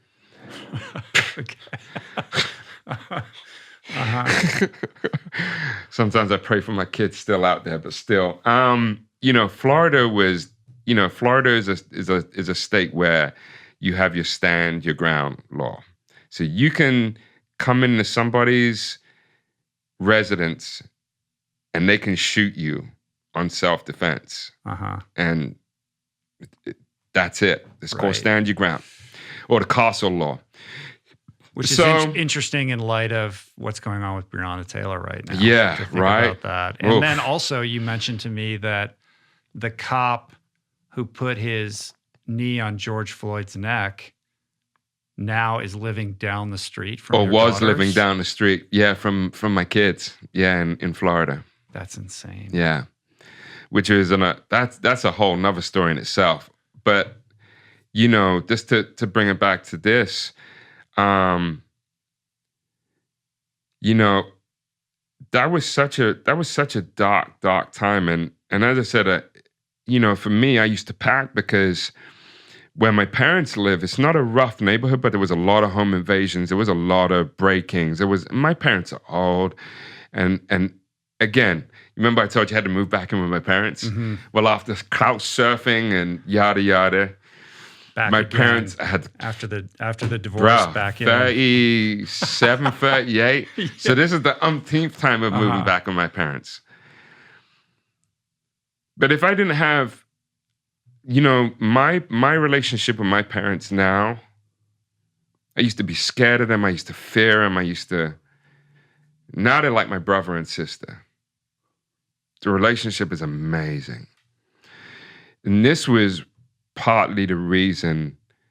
I'm not going to say but this last stint with my parents, and for them to see how broken I was really, really deep. And to cry with your parents is even deeper. And I don't know if you've ever had that, but when you're in the presence of your mother or your father and you are legit all crying in despair, it's a hard, hard pill to swallow, man. And it was. And it was hard to come home knowing that I lost everything. And it was hard knowing to come home that I had 3 kids that I'm still paying for, that I'm still paying for their school. I'm still paying for everything, and I can't talk to them because she won't let me talk to them. So all this stuff is going down. Meanwhile, I'm still paying for the house. I'm still paying for the minivan. I'm still paying for all their extracurricular activities. And I'm at home at my parents' house with a shotgun underneath the bed. Crying in the parking lot of Whole Foods. Lot. Did you have a sense, this idea that you can't be a phoenix without the ashes, right? Like this idea that you're being burned for a reason, that there's a purpose, or that there's something to be mined and learned from this experience so that you can emerge more fully integrated. I mean, with all of this spiritual education behind you, you must have been able to hold on to some aspect of that, or to believe, or to choose to believe that there is some kind of purpose or lesson to be learned here. I did, but it was very little in the grand scheme of things. Yeah. It was very little because although I had the running that kind of took me out of that space, right? Because I would run and running was then, that becomes your new healing modality. That becomes my new healing mechanism, right? So I had the running that became my new healing mechanism, and I could grab onto that. And I still had my spiritual faculties, but I wasn't leaning onto them as much as I could. So in that interim, I had my friends, I have a really good girlfriend of mine. Her name is Christina. My ex-wife was named Christina. My best friend was Christina at the time. Christina was the first person that I went to when I got essentially out the house and I was couch surfing. She looked after me basically for 2 summers because I was broke. And she looked after me for 2 summers along with my parents and really kind of helped me get back on track. And then, as I said, because in that time, I had probably contemplated suicide 4 or 5 times. And, the one story that I was trying to bring up, and I really bring this story, was me in the parking lot of Orlando Zen Center. A friend of mine, Sandra Bianco, love Sandra. Sandra was the one who said, you need something. Come to the temple. At the time, I didn't know what the temple was. She said, come to the temple. I was like, okay. So I drive up there, and I've got this big Springfield 45 next to me. And at the time, I had just got off the phone with my ex. We had just got into a major argument. She's asking for more money for the house. I'm literally just like shaking, and I'm just shaking uncontrollably. And I'm like, do I just do it right now? I'm looking at the gun. I'm in front of the temple. I'm looking at the gun. And then I'm like, all right, fuck it. I'm going to go do whatever this fucking thing is. I don't know what I'm going to get into, but I'm going to do it. And that ended up becoming that could have been my last day on the earth. And instead, I chose to sit in front of a wall in silence for an hour and a half. That's heavy, man. I wonder how many people show up at a Zen center with a gun contemplating suicide. Yeah. Wow. And that's what led me to, subsequently, that was really when I was literally crawling on the bottom, like, I don't know if I can make it, that was kind of like the ladder that was like, yes, you can. And I went into that. I went into that Sangha, or what in Buddhist term we call spiritual community. Mm-hmm. And I remember having my first Dharma talk with the abbot. Her name was Claudia. She was a white-bodied lesbian. And she broke it down for me. So real and raw as a Zen Buddhist does. Because, you never get really, anybody who knows about Zen Buddhism, you never get a straight answer. Yeah. You got to go. Confounding. Yeah. But I mean, on some level, did you walk into that thinking, come on, man, like I've been into Taoism, I've been into Rastafari, I've done all these things. Like, what is this place going to teach me that I don't already know? I really did. Yeah. I really did. And especially when it was nothing but friggin' all white folk in there. I was like, oh, really? A bunch of white people pretending like there's Buddhists. So I'm like, oh, really? I was like, okay. And those people ended up becoming my saviors, like you would not believe. And there were some young folk in there, and then ended up seeing more diverse crowd. But at first, it was just like, what am I getting into? And then they're chanting in Korean, and then there's this big bowl, and there's this huge Buddha, and then you're having to sit in front of the wall. Mm-hmm. But that was so liberating. In Orlando. Yeah. In Orlando. It still freaks people out. You're not in San Francisco or in... No. In Orlando. Off South Street in Orlando. And I ended up coming out of that. So I'm not going to say like Buddha under the Bodhi tree, but it was near enough. It was near enough. Mm.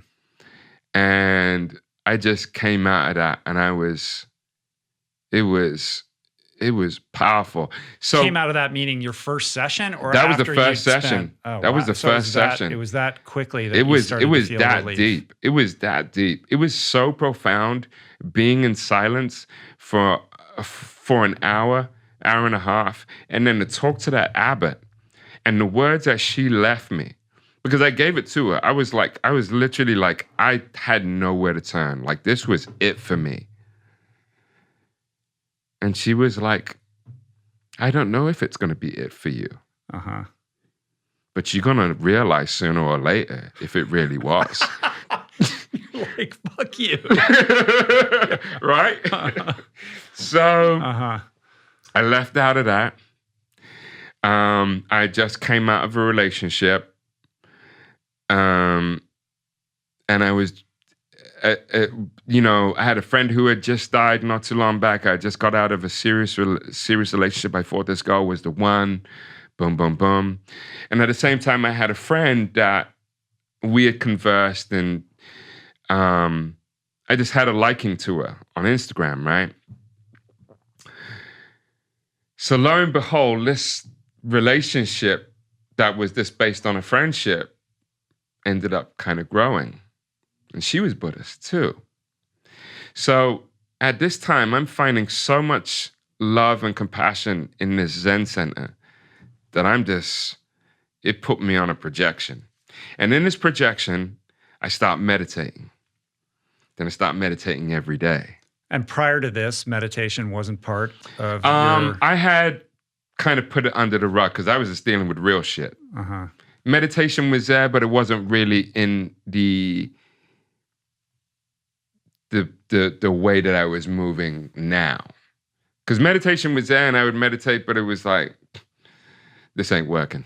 Mm-hmm. It just weren't working because I would still have contemplations of doing what I needed to do in order to off myself, or this ain't working because if it did, I wouldn't be in a situation I was, right?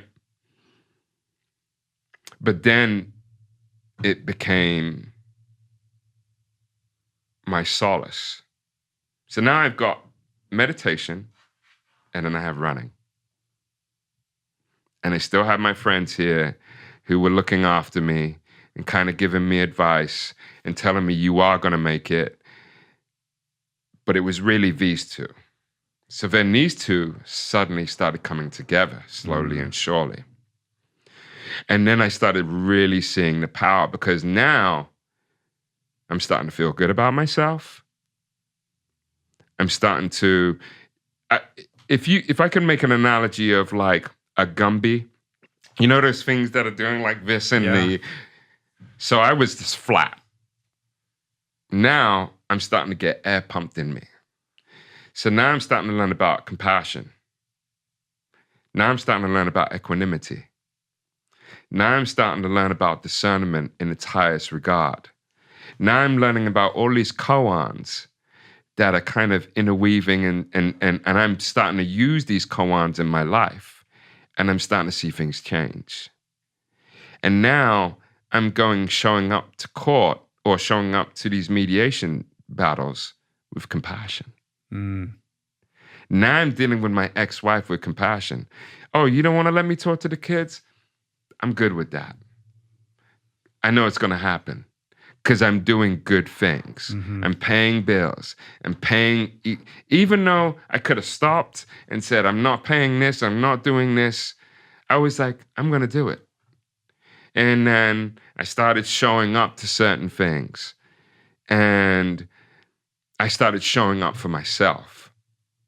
And then the confidence started building. And then my parents started seeing, like, they started smelling the incense coming out of my room, right? Because I'm burning like 4 or 5 incenses at a time. Uh-huh. They're seeing, like, the mat out in the middle of the living room. Or, they come in from, my mom's doing a walk or my dad's out in the garden and he sees me, like, chanting. So this is becoming real now.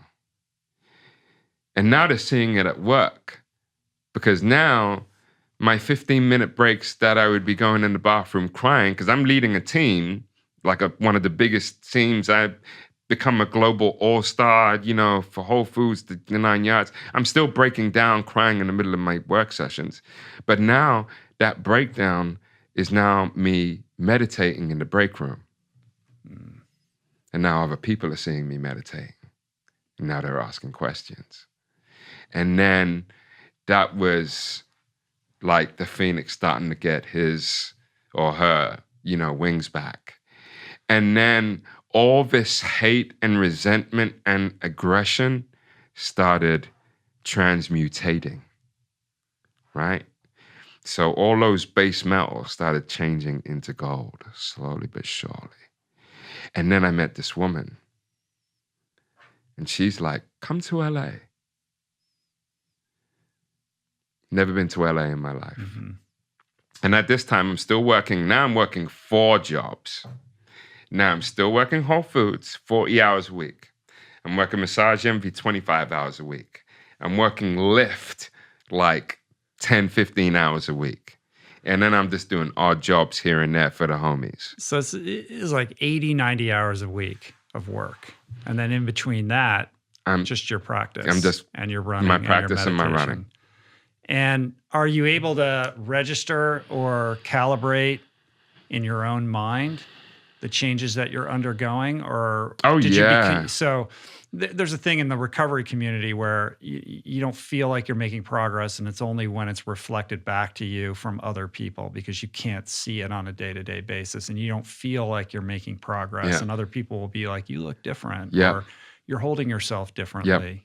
You're looking me in the eye in a way that you weren't 3 months ago. Exactly. And all of that started happening.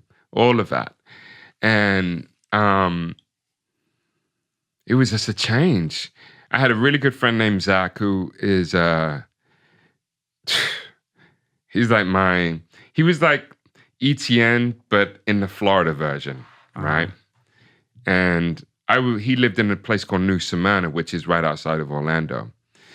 And he was like a monk house. And I would go visit him on the weekends.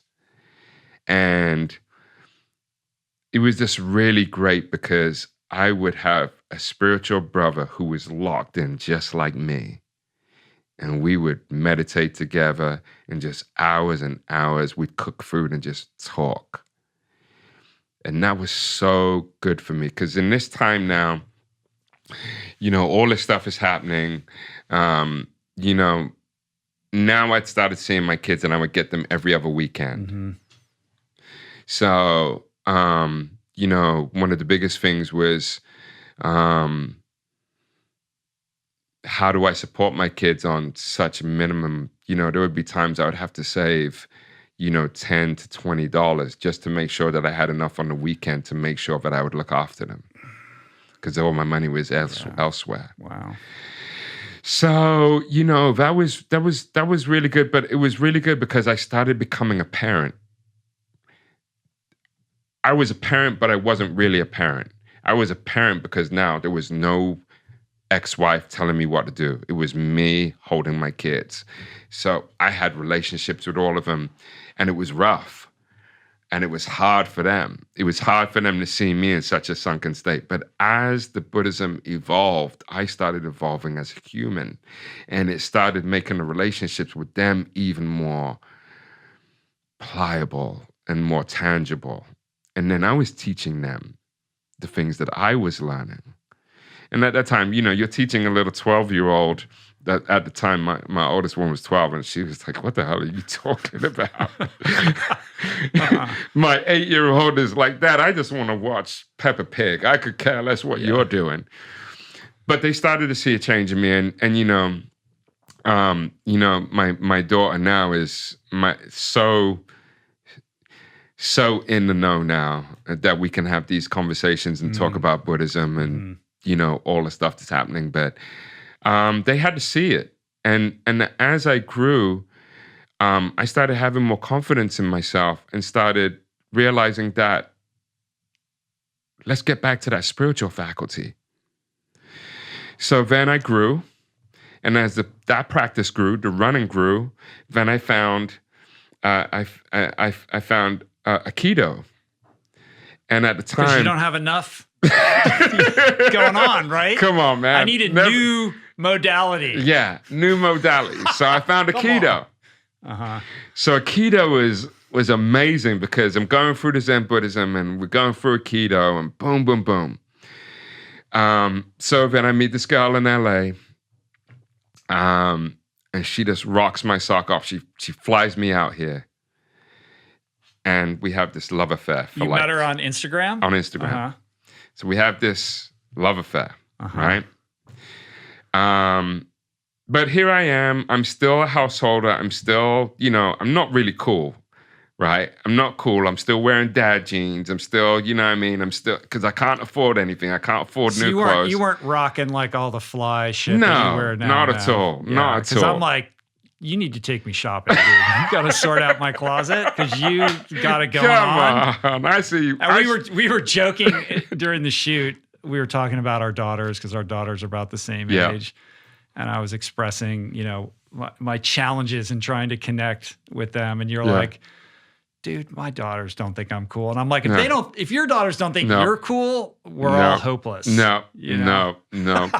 You know, it's funny because I get people like DMing me like, dude, your style is, I'm like, my daughter is like, your African man gown is killing me, Daddy. It's killing me. What does she want you to wear? Who knows? What could you put on that would impress her? Well, you know, it's funny because now it's, when I look back at what I was rocking, and now she's like rocking the white Air Force Ones and the Carhartts and the stuff like that. But, you know, it's so funny how, you know, I'm not cool. I'm not cool on any given day. I got to them. news for you, dude. You are cool. Not to them, I'm not. Yeah. But anyway, so yeah, I wasn't cool. And here, you know, to give you a background, my girl, Melinda, she's an ex plus size model. She's a fashionista. She is like, you know, she dated models, she dated rappers, the whole 9 yards. So I'm looking at this woman and I'm like, what is she even? How does she even see me? This dude in Orlando working at Whole Foods. Exactly. I'm working 4 jobs. I'm not cool. At this time on Instagram, I was, you know, I'm posting records and talking about my life going through divorce. People ain't really messing with me for style and running and all that stuff. But she was like, no, you're amazing. I want to kind of kick it with you and yada, yada. So that relationship happened. So hold on a second. Clearly, it's a vibration that you're putting out, right? Yes. Like, and that vibration is a reflection of all the inner work that you've done. Yes. Like, that has power and potency. Like, that is a real thing. Yeah. But if she was sitting across from me right now and I was to say to her, tell me what it is that you saw specifically in Hawk at that time, what would she say?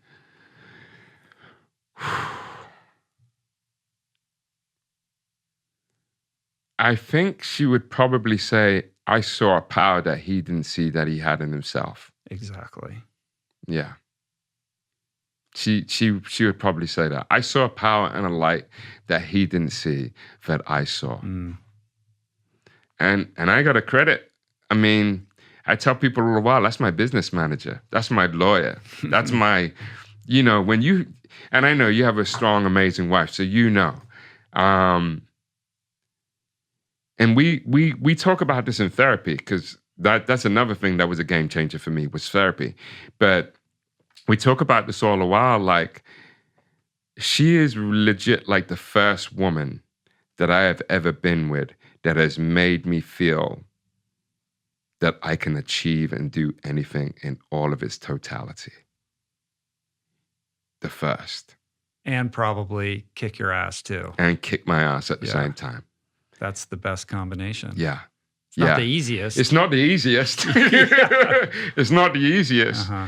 But what she has done for my life has been nothing short of amazing. She is one of the reasons why I can say that I'm sitting in front of you today, because she gave me that red pill to say that you can do whatever the fuck you want to. And it doesn't matter that you're in Orlando.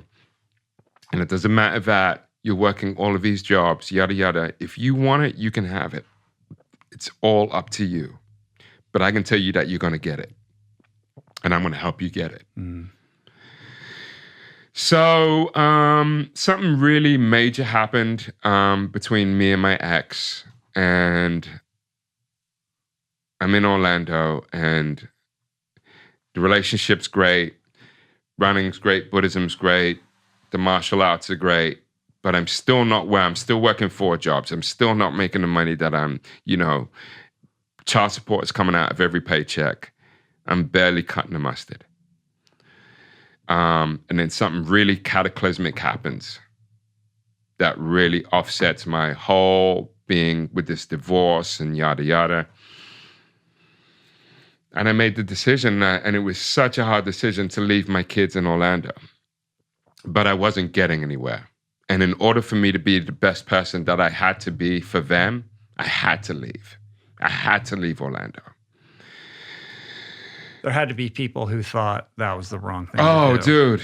I would say probably 80 to 90% of the people who were in Orlando said to me, leave your kids. And how are you going to, my parents were devastated. My parents were devastated. They didn't really have a relationship with my ex-wife anyway. So for them, they were like, I'm never going to see my grandkids again.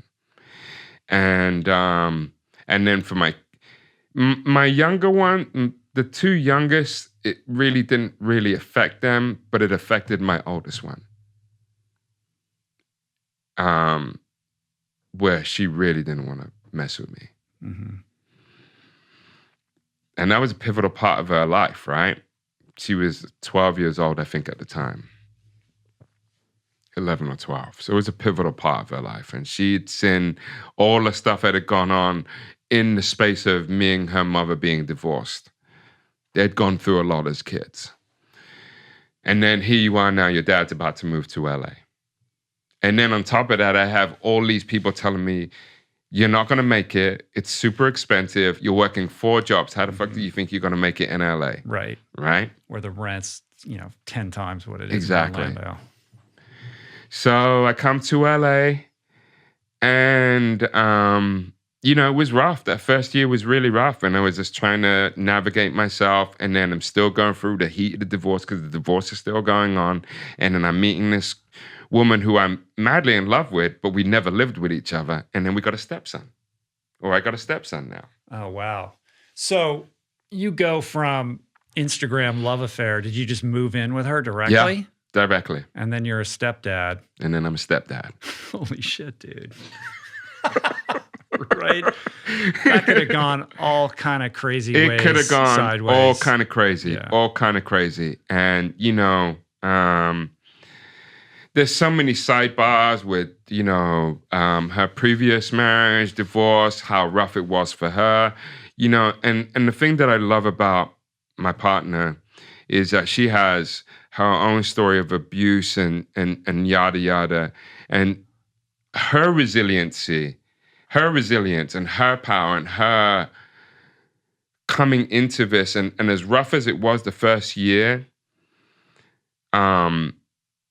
we both had came out of so many damaging, detrimental, life-changing situations that we were like, no, this is going to work. Mm-hmm. So then I met these crazy kids in Koreatown called Koreatown Run Club. I ran with a whole bunch of different crews in town, but I met these guys, Koreatown Run Club. And at the time, run crews were a thing in LA, but not as big as New York. Yeah, not at all. Not at all. It's not like Bridge Runners or Black Roses or anything like that. No, it wasn't like that. Yeah. It's still not really. It isn't. But you created a thing. Don't co-created. Go ahead. All right. I'm going to shut up. I wouldn't say created, but so then I met with these cats, and I started running with them, and I loved what they were all about. And then months go by, and then they realize that I do Tai Chi. They realize that I'm into mindfulness and meditation, yada, yada. And at that time, I'd come to LA. I wasn't really immersed in the Zen. I'd kind of gone into insight. And there was a group of crazy cats by the name, and I'm sure everyone knows them, especially if you're in recovery, Against the Stream. Mm-hmm. And Noah Levine and Dharma Punks, yeah. right? Dharma Punks, right. So I came to LA, and Melinda is already part of that crew already. So then I came in, and then what I really loved was there was Buddhists that looked like me. I mean, legit looked like me, black, tattooed, who were like teaching Dharma. And I was like, I'm into that. That's what I'm into. And you're speaking my language. So then I met Joanna Hardy, who is one of the leading black body Dharma practitioners in the world. And she was basically Noah's right hand. And I just really took a liking to her. Mm-hmm. And I just really loved what Insight was about. And then I started reading books on Jack Cornfield and Ajahn Chah and the whole Thai forest monks. And then I started learning about Vipassana. And then lo and behold, Thomas and Claudia, who I'd known for years, were doing Vipassanas too. And I was like, Vipassana, this is... Yeah. Now I found it. Right. I was like, okay, this is a real deal. Oh, you have to spend 10 to 14 days in silence with no phone and, follow precepts and yada, yada, and you can still look like this and still be black-bodied and still have tattoos. I was like, let's go. Mm-hmm. Let's go. Because as much as I love Zen and I love Zen Buddhism and the Zen philosophy, it's very whitewashed. I'm not gonna, it's very whitewashed. And, the thing with Buddhism is that we're coming into a new state of Buddhism now, where you are seeing a lot of diversity. You're seeing a lot of BIPOC showing up. You're seeing a lot of the alphabet, LGBTQ, in different, right. Everyone's coming into it now. Whereas back when I first was messing with Buddhism, there wasn't so much of that. So you're seeing the Ruth Kings, you're seeing the Joanna Hardys, you're seeing the Lama Rod Owens coming out of this, where they're bringing a radical space of Dharma into this space of Buddhism now. And that was what was really attractive. And remember, as I've always said, I've always wanted to be kind of a game changer. So being with this crew and then being with this Koreatown crew, I was like, how am I going to really make a name for myself in LA? And how can I really bring all of these worlds together? So these guys were like, do you want to become a captain? I was like, yeah, why not? They said, if you're going to be a captain, bring your own twist to being a captain. I was like, okay, you sure about that? I'm like, yeah. And then they threw me another caveat and they said, and then we want you to teach Tai Chi to runners. And I was like, you're giving me this bone too? You done fucked up now. I've been waiting my whole life. I've been waiting my whole life for this, right? Are you still doing the Vibrams thing? No, the barefoot thing? You gave those in the past. I gave those up. I'm okay. Nike boy now. I'm like, give me the 4%, give me the next percent, whatever. Right. So, and that was the real cool thing about running with KRC was because they had an association with Nike. So I was able to be part of a capsule for the Nike Epic Reacts. I was able to do all these really cool capsules. And in this time, one of the really co-conspirators of KRC making the group as it was had passed away. And that really did a lot for running and the community. So in that, I want to say this was right before the LA Marathon, 18. These guys had said to me, we want you to become a captain. So then what had happened was, I was like, if you want me to be a captain, I want to bring mindfulness because that's my bag. I want to show the power of meditation and how you can use how running is a meditation and how you can use mindfulness in that space of running. And then that blew. Yeah.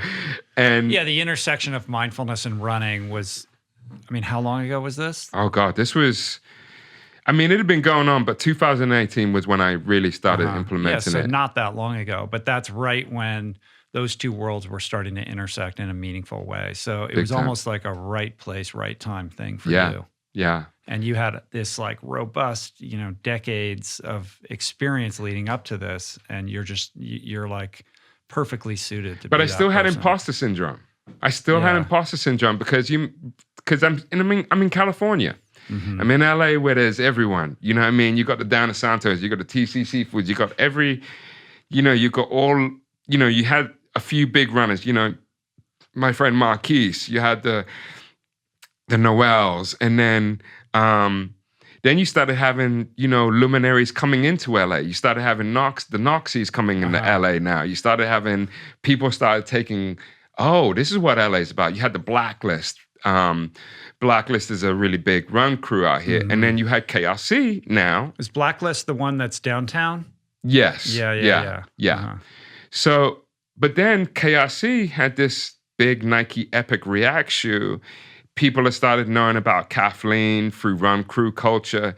And then lo and behold, you're doing mindfulness and running now? So then you had people from Korea, Australia.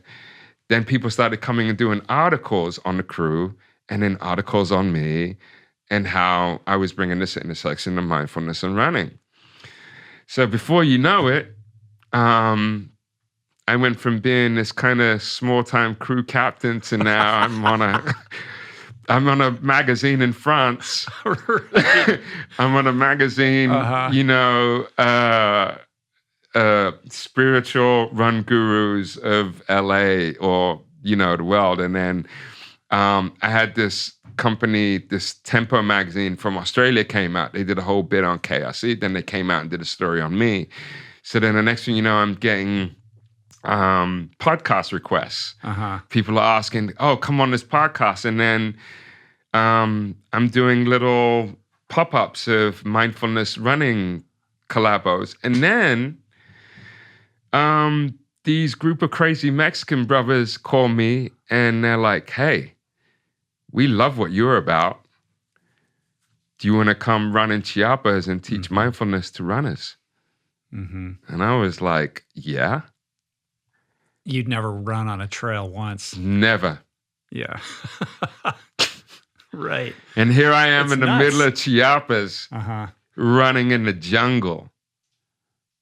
And that was like, but you know, I was looking at these guys. The guys are named Air Libre, and it's Mao and Emmy and Danielle. And I looked at them and I was like, wow, these are really some really interesting characters. And and you probably know, Noxie did their first run. Right, I do know that. Yeah. So, I mean, you and Knox, it's very, you know, there's a lot of overlap. Yeah. In Yeah. kind of what you guys are about. Yeah. And then you add another one into the mix. You got Charlie Dark from Run Them in London. He's another component of that. So you had these guys named Air Libre, and they're doing this thing, and they're talking about spiritual running in the wilderness. And I'm like, okay.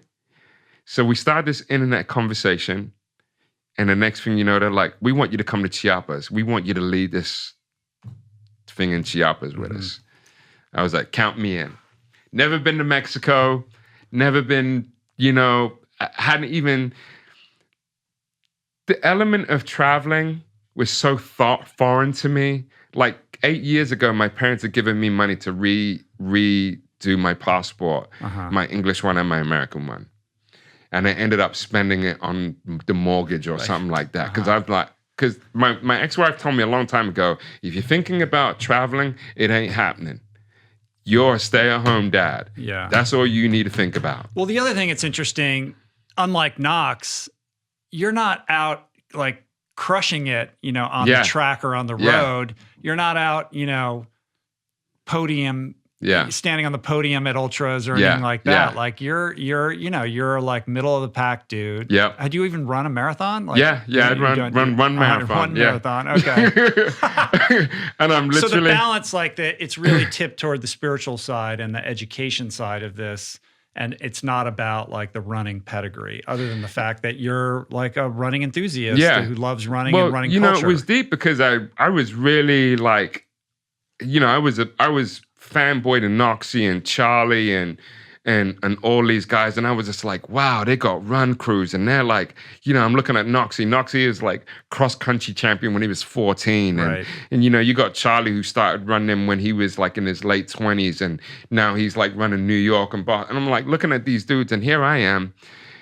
I'm a middle of the road, like 7:30 if I'm good. You know what I mean? Running a mile. You know, I'd run maybe a trail here and there, but I'm running the streets. That's what I was, you know, I'm running 5Ks and 10Ks in the streets. I'm running in the heart of gritty Koreatown at 10 o'clock at night. That's what I'm known for.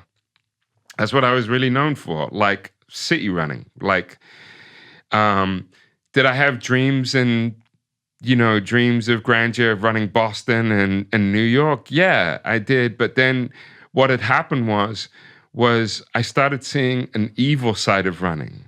I started seeing like how people were like really like, you're not even getting paid to really be putting yourself through all these rigors to be like... Just the ridiculous performance mindset of it as opposed to the pure enjoyment and healing properties of it. This is something, we didn't even go into it, I don't think, enough, how instrumental running was in helping you get through the divorce and the experience, like what that did for you, just the ability of being able to put on a pair of shoes and go outside and be with yourself. Liberation one-on-one. When you talk about liberation, you're talking about complete freedom, mind, body, spirit, soul. And that's what running was for me at that time. That's what running still is for me. And that's what I try to impart in people, that it's bigger than running. You know, that was one of the biggest. So I did a capsule for Adidas, and they had reached out to me and they were like, can you kind of, you know, show and prove how running really helped you? So I was able to kind of in a mini frame explain my story. And one of the biggest things that I still use today, to this day, is that it's bigger than running. Running is the vehicle, but what comes out of it? And a lot of us, are either running away from something or running to achieve something. And when you add the spiritual component in that,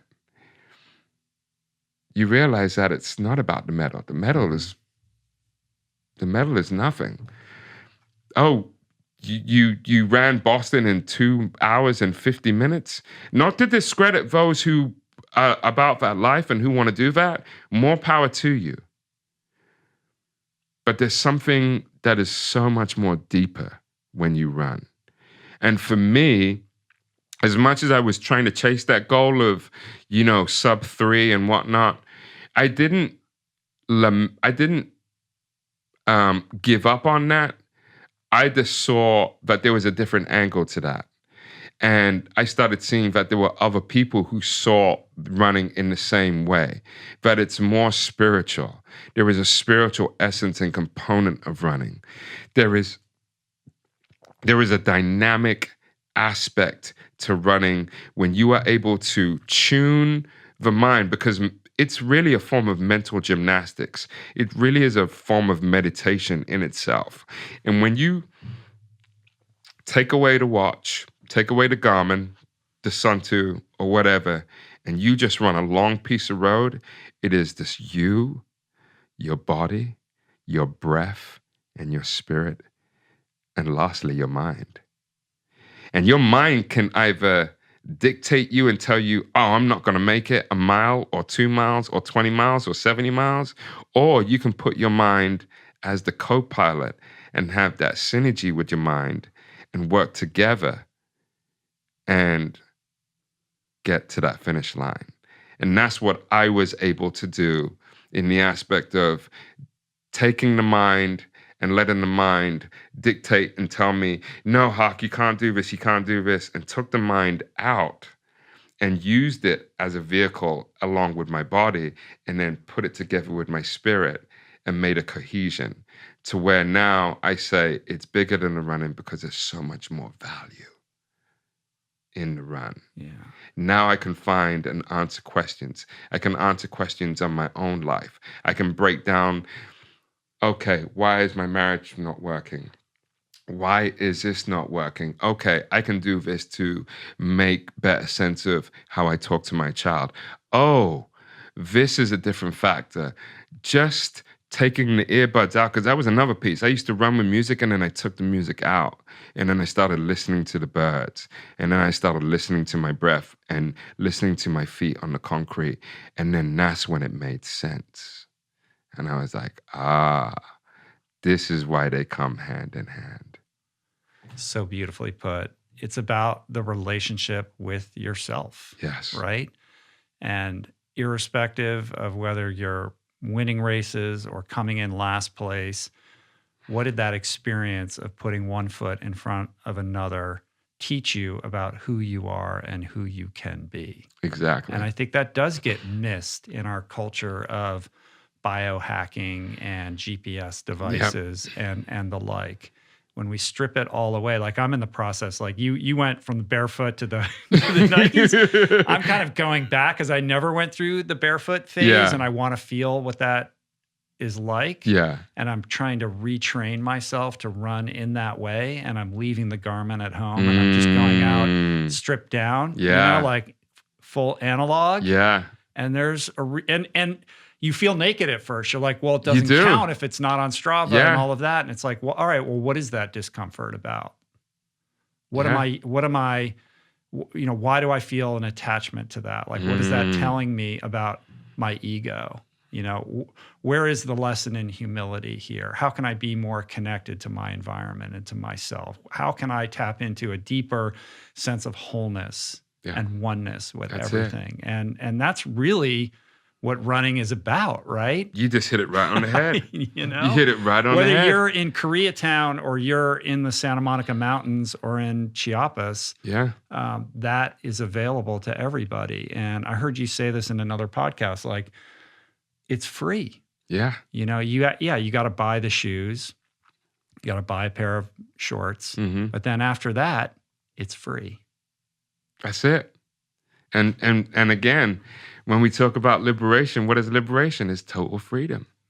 So it goes hand in hand. It goes hand in hand. And I think, you said it. We do take it for granted. And I'll be the first one to tell you, I used to live and die by my garment. I used to live and die by it. I was like, okay. You're wearing it right now. It's like, oh my God. But the only reason why I'm wearing it is because it's a watch. I'm not even looking. And it looks cool. It does. It does. But, Strava, I can't tell you the last time I made a Strava update. It just doesn't, I have it, but it doesn't serve the purpose like it used to. Because now for me, even when I was 13,000 feet, old me would have been like, okay, I gotta time this, and I gotta, man, I was just in it just to smell the air. I was just in it just to do the damn thing and just to feel the experience and to find that beauty in the suffering, right? And I think that's why, you're going to have schools of thoughts in running. You're going to have those who are like, you're going to have your Noxies. You're going to have your Charlies. You're going to have your Tim Ferrisses. You're going to have your Marioli, your Mario Fraioli. Exactly. Yeah. You're going to have all these different casts and characters within running, but we all serve a different purpose. My purpose is really just to show, one, anyone can run. Two, Black, Indigenous people of color have every right to be in running spaces just as much as anybody else does. Three, that there is such a powerful spiritual component within running, and that it is actually a great tool for mental health and for you to reclaim your sense of mental clarity. And lastly, it just feels good. Mm-hmm. And it is such a great tool for tuning the temple. It's karma yoga for your body. It really is. Just like you do karma yoga when you're cleaning your house, it is just the same way you're doing it for your body. You're just doing a little bit of karma yoga for your body. Mm. When you look back on this crazy trajectory, and now you are this, you are a running influencer, a mindfulness influencer who gets flown, to crazy places to hang out with super cool people and talk about the things that you love. I mean, there has to be a little bit of like pinch me to the whole thing. Like, how did I get to this place? I mean, you mentioned imposter syndrome, but on some level, like, I feel like you're owning it, right?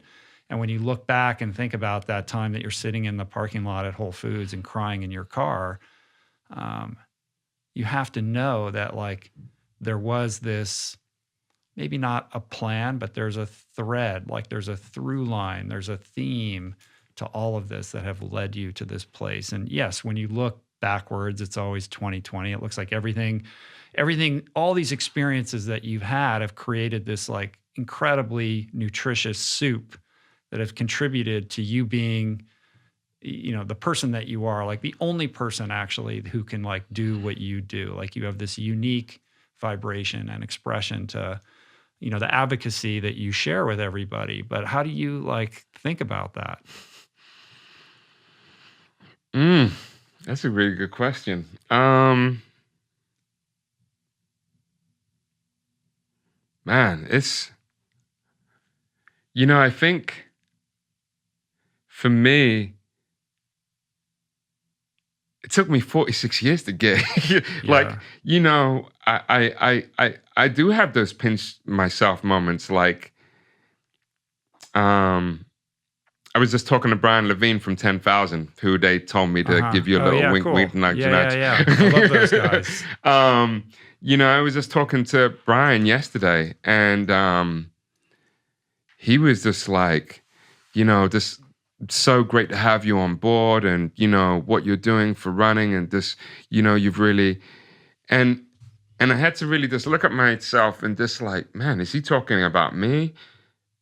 And even just talking with Conrad last week, and we were having this deep conversation, and here I am, like, I just finished watching Meru.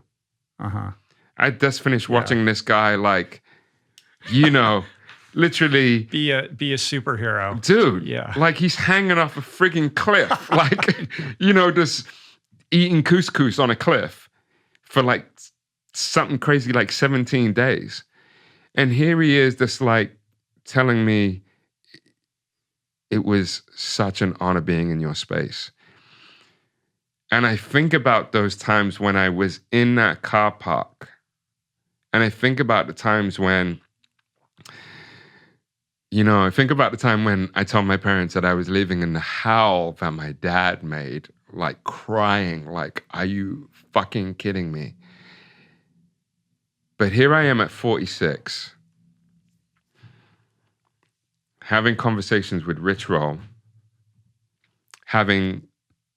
calling Conrad Anker my brother, having these stories and having these people that have all played major roles in my life, all the way down to HR's road manager that I spent the crazy time with, the guys from To the Curb that fueled me paving the way to get opportunities to be in South by Southwest, and even up to now, just the fact that I'm having conversations with Specialized bikes on we how didn't even get into like the whole cycling aspect. We haven't even gotten to the cycling thing. This is the next iteration of what you're doing. You know what I mean? So, I mean, cycling, mountain climbing, running, teaching at Spirit Rock last year, being asked to, teach Tai Chi in a place that is the home of American Buddhism,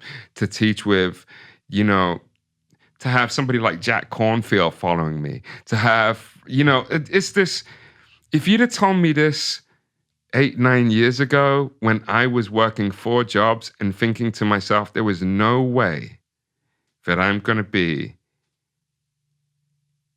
in situations like this, or there would be no way that you would tell me that I'd be running up a volcano in Chiapas, that I would be on a record of one of my idols at the time, this guy named Stick from Dead Prez. Oh, yeah.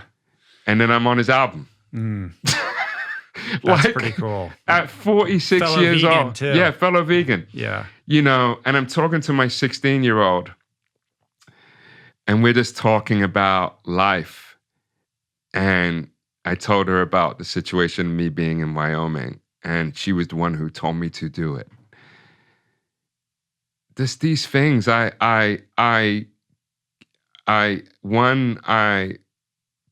bow in humility 1,000 times over. And there's a saying that nice guys always finish last. That's bullshit. And it's bullshit in the fact that you can be a good person. You can be a good person and live your authentic life if you just do the work. Just do the work. And we are in such a cookie cutter society where people don't want to do the work. I had to do the work for X amount of years, and I had to go through so much suffering. So yeah, it looks good on the gram now. I'm like, I've got my shea butter legs. I got the freshest gear on, what I mean? I'm hanging out with Rich. I'm hanging out with Conrad. I'm hanging out with all these luminaries. But you don't know what it took to get to this point. It took a lot of hard work.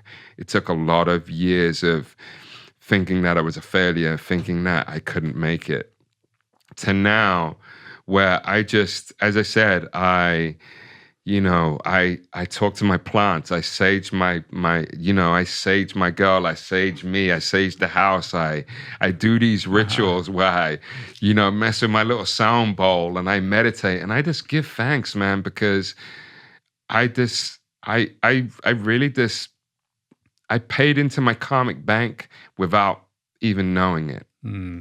Yeah, well, I can hear the gratitude, and the humility is unmistakable, and it's so inspirational and empowering. And I think one of the things that strikes me the most about your journey is the fact that you're like a product of the prophets that walk among us, right? The anonymous prophets who are everywhere. When you're a seeker and you're able to identify them and avail yourself of what they have to teach you.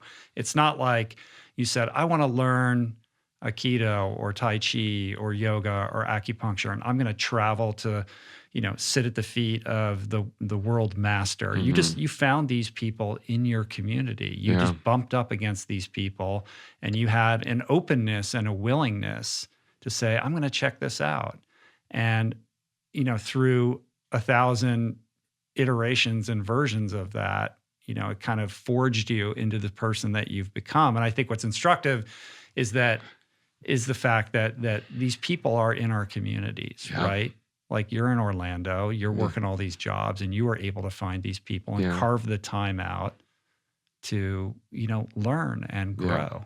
And it was slow and it was hard and you got fucking crushed, you know? Yeah. And you leveraged that experience to just deepen your commitment to your spiritual practice. And your faith was tested, but you've persevered. But it's really just it's a product of showing up for that experience, right? Yeah. And keep on showing up. I don't know where this chapter is going to lead. There's so many different chapters to this book, and I think as I listen to myself and as I reflect back on all these journeys to where I'm at now, humility is a really big piece. It really is a big piece. And somebody had asked me the other day, what is your purpose? And I just said, just to be a good person. What does that mean to you? Like, how do you define that? Being a good person. I could go through the precepts, the 8-limbed path. Yeah, I could go on and on about that. But realistically, it's just to treat people how they are supposed to be treated, to really amplify those who don't have a voice, to really speak for the justice or the injustices of the world, being that I have a voice, being that I have a voice that can orate my words pretty clearly and very well. There are many bodies, Black bodies, indigenous bodies that don't have that capacity, who don't have the space to do that. For example, just the fact that to climb on the side of a mountain, there's Black folks who have probably never even seen the bottom of a mountain. But what I can do is show that, yes, you do have the right, you have the ability, and you have the tools to do that. So, something that, just to bring it back full circle, when I talk to my parents now, they're proud of where I've come. And it's not even so much on a monetary level. It's just to know where I came from, what could have happened, what may have happened, and to what has transpired now has been just for them to say how happy they are, knowing that they could leave this earth at any time and that I've made them somewhat proud. My kids, same thing. I have conversations with my 16-year-old like every day, Rich, and it's like so empowering. Whereas 4 years ago, she didn't want to talk to me. And, and here we are with this woman named Melinda, who was the same person who was like, be patient, Hawk. She's going to come back around. The same person who was like, be patient, Hawk. These opportunities that you're looking for are going to happen. They're going to happen. Having people like that. So, humility again is just such a big piece. Gratitude, the actual practice, because I think people get caught up in the glamour and the glitz and the face value of something, but they don't understand the inner science and the inner mechanism of it. And I think coming into spaces like this and having an opportunity to talk to you, because I realize that I have a privilege, just like Myrna was talking about it. We're so blessed to have this privilege where we have publications that we're on, that we have these podcasts on. But you can bet your bottom fucking dollar that I will amplify me, this color, this culture to the tenfold. Yeah. Because I've been given that platform. You feel that responsibility. I do. The ancestors would be ashamed if I didn't. Yeah.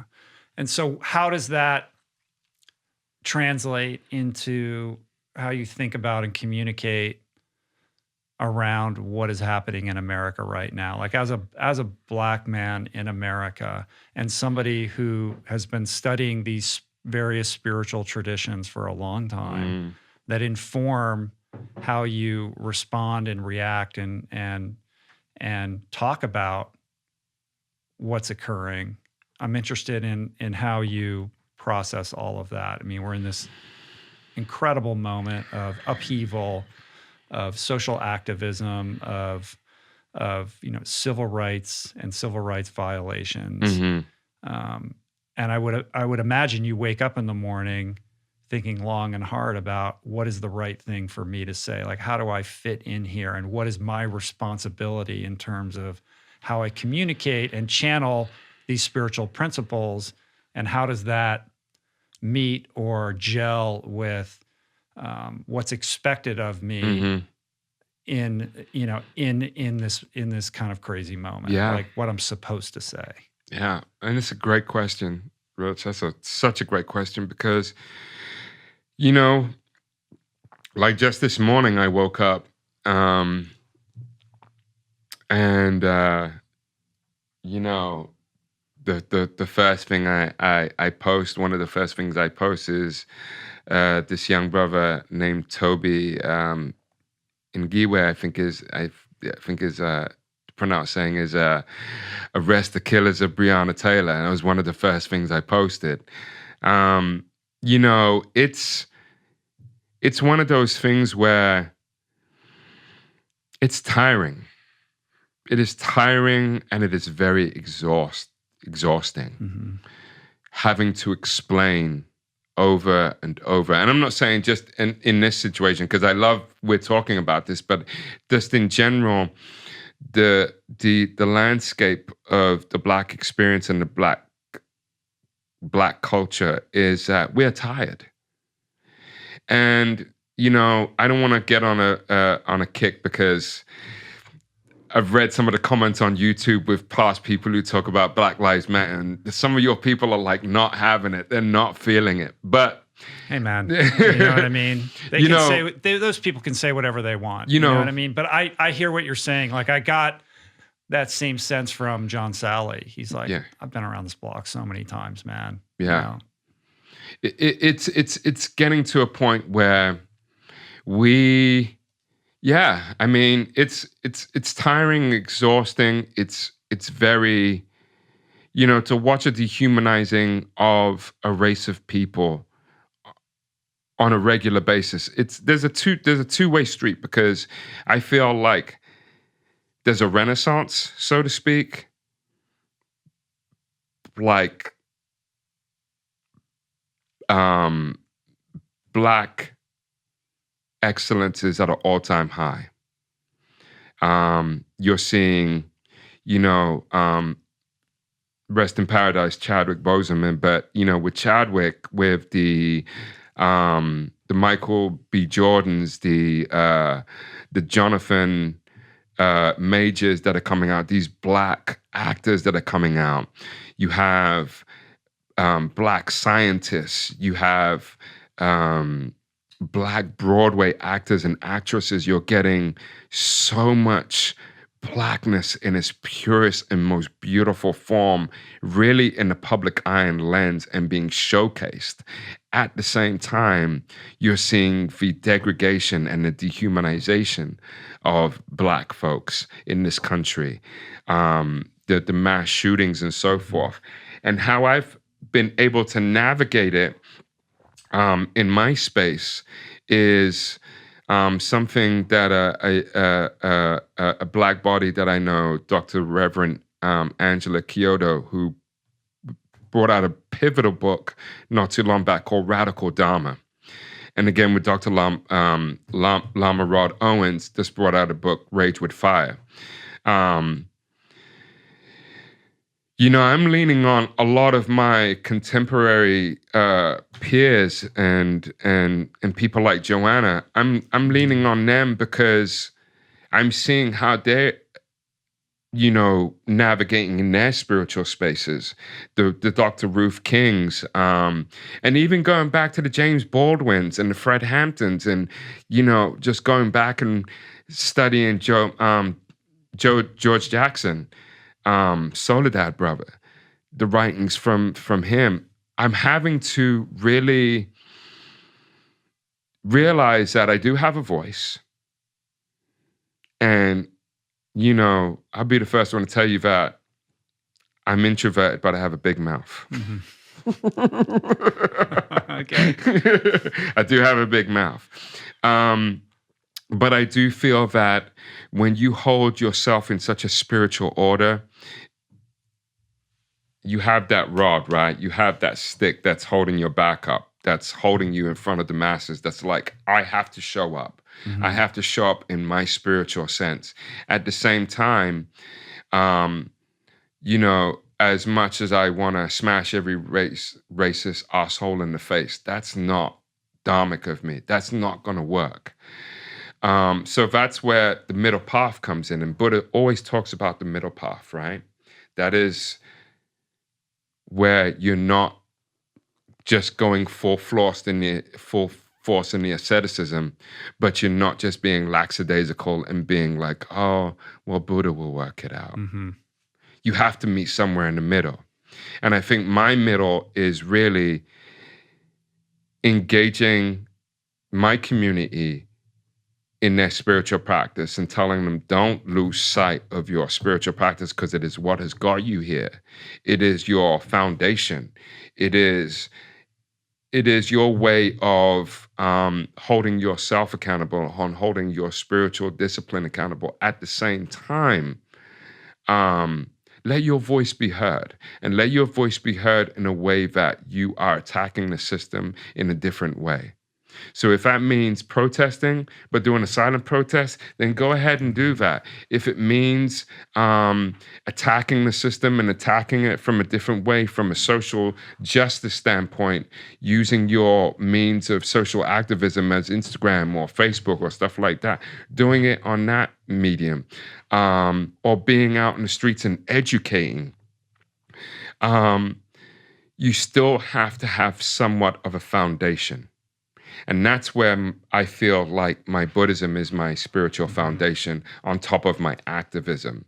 So even though there is Dharma there, it is radicalized because I am mindful that there is stuff of the world happening. I am mindful that the Briannas, the Freddie Grays, the Ahmaud Arbery's, the George Floyd's, all these atrocities are happening. So what I have to do in my own capacity is educate those who are not educated, at the same time educating those who are educated in a different way, teaching them a different way of attacking it, and at the same time showing them that you can still be spiritual as fuck and still be woke as fuck at the same time. Right, maintaining your equanimity, yes, not being reactive, yes, but sort of channeling your inner Jedi and just standing in your strength to speak from a place of experience and wisdom, but also with some level of kind of distance or dispassion so that you're not getting caught up in a bunch of fucking craziness on Twitter or whatever. Exactly. You know what I mean? Yeah. Because you've seen that, and we've all seen that. We've seen that. I'm not going to name names, but I've seen those who are somewhat on that mission and on that, like, no, we need to do this, we do this, and then something came out about them, or somebody saying something, and then they're looking like a total Wally. And their purpose and their mission has now been clouded because of something else that happened. Mm-hmm. You know what I mean? So for me, I've been really, really, really mindful of how I really play my part and put myself in certain positions. Because there is a war going on outside. And my stance right now is to be both the sword and the shield. So if Malcolm was the sword and Martin was the shield, then I'm trying to be that balance, right? Because I still got Malcolm in me, and I still got a little bit of Martin in me, but I want to bring that together. So for me, I feel like I've been given the voice, I've been given a platform. I still have those revolutionary tendencies, and I'm still about the revolution, but I still fall into that same bracket of silent weapons for silent wars. There's a way of attacking the enemy that they're not going to know. And that's where the Tai Chi comes in. Because when hardness attacks hardness, there's not going to be any type of resolve. But if the hardness finds that softness is able to yield that hardness and transmutate and redirect that energy. And that's what I'm trying to do in my own certain way. So I'm really trying to elicit the philosophy of Tai Chi along with a little bit of Che, a little bit of Malcolm, Right. But at the same time, bring a little bit of Thich Nhat Hanh and bring a little bit of Martin. And then bring in the running and bring in the cycling and bring in the mountain climbing and then add all that. And a little vegan food on top of Yeah, that. put a little vegan sprinkles on top. Right. To the icing. How long have you been vegan now? God, since end of 95, early 96. Right. Yeah. And your website is Vegan Boy Fresh. You made me these awesome shirts, man. They're super cool. I can't wait to rock this. Yes. Shout out to Tony Cruvet for that. What is the Vegan Boy Fresh thing all about? So Vegan Boy Fresh is really just an umbrella for just what I'm about. The veganism, that would be your nickname in the Guy Ritchie movie, right? yeah, it really would be. Vegan Boy Fresh. Yeah. Colin Farrell's calling you up. Get the Vegan Boy Fresh out. Yeah, there you go. Go to the boxing gym. Guy, I need you to watch this, mate. I need to be in your next movie. But no, it's really, so I have Pure Soul Zen Mind, which is like my run crew, Tai Chi club, Cycle Bandit crew.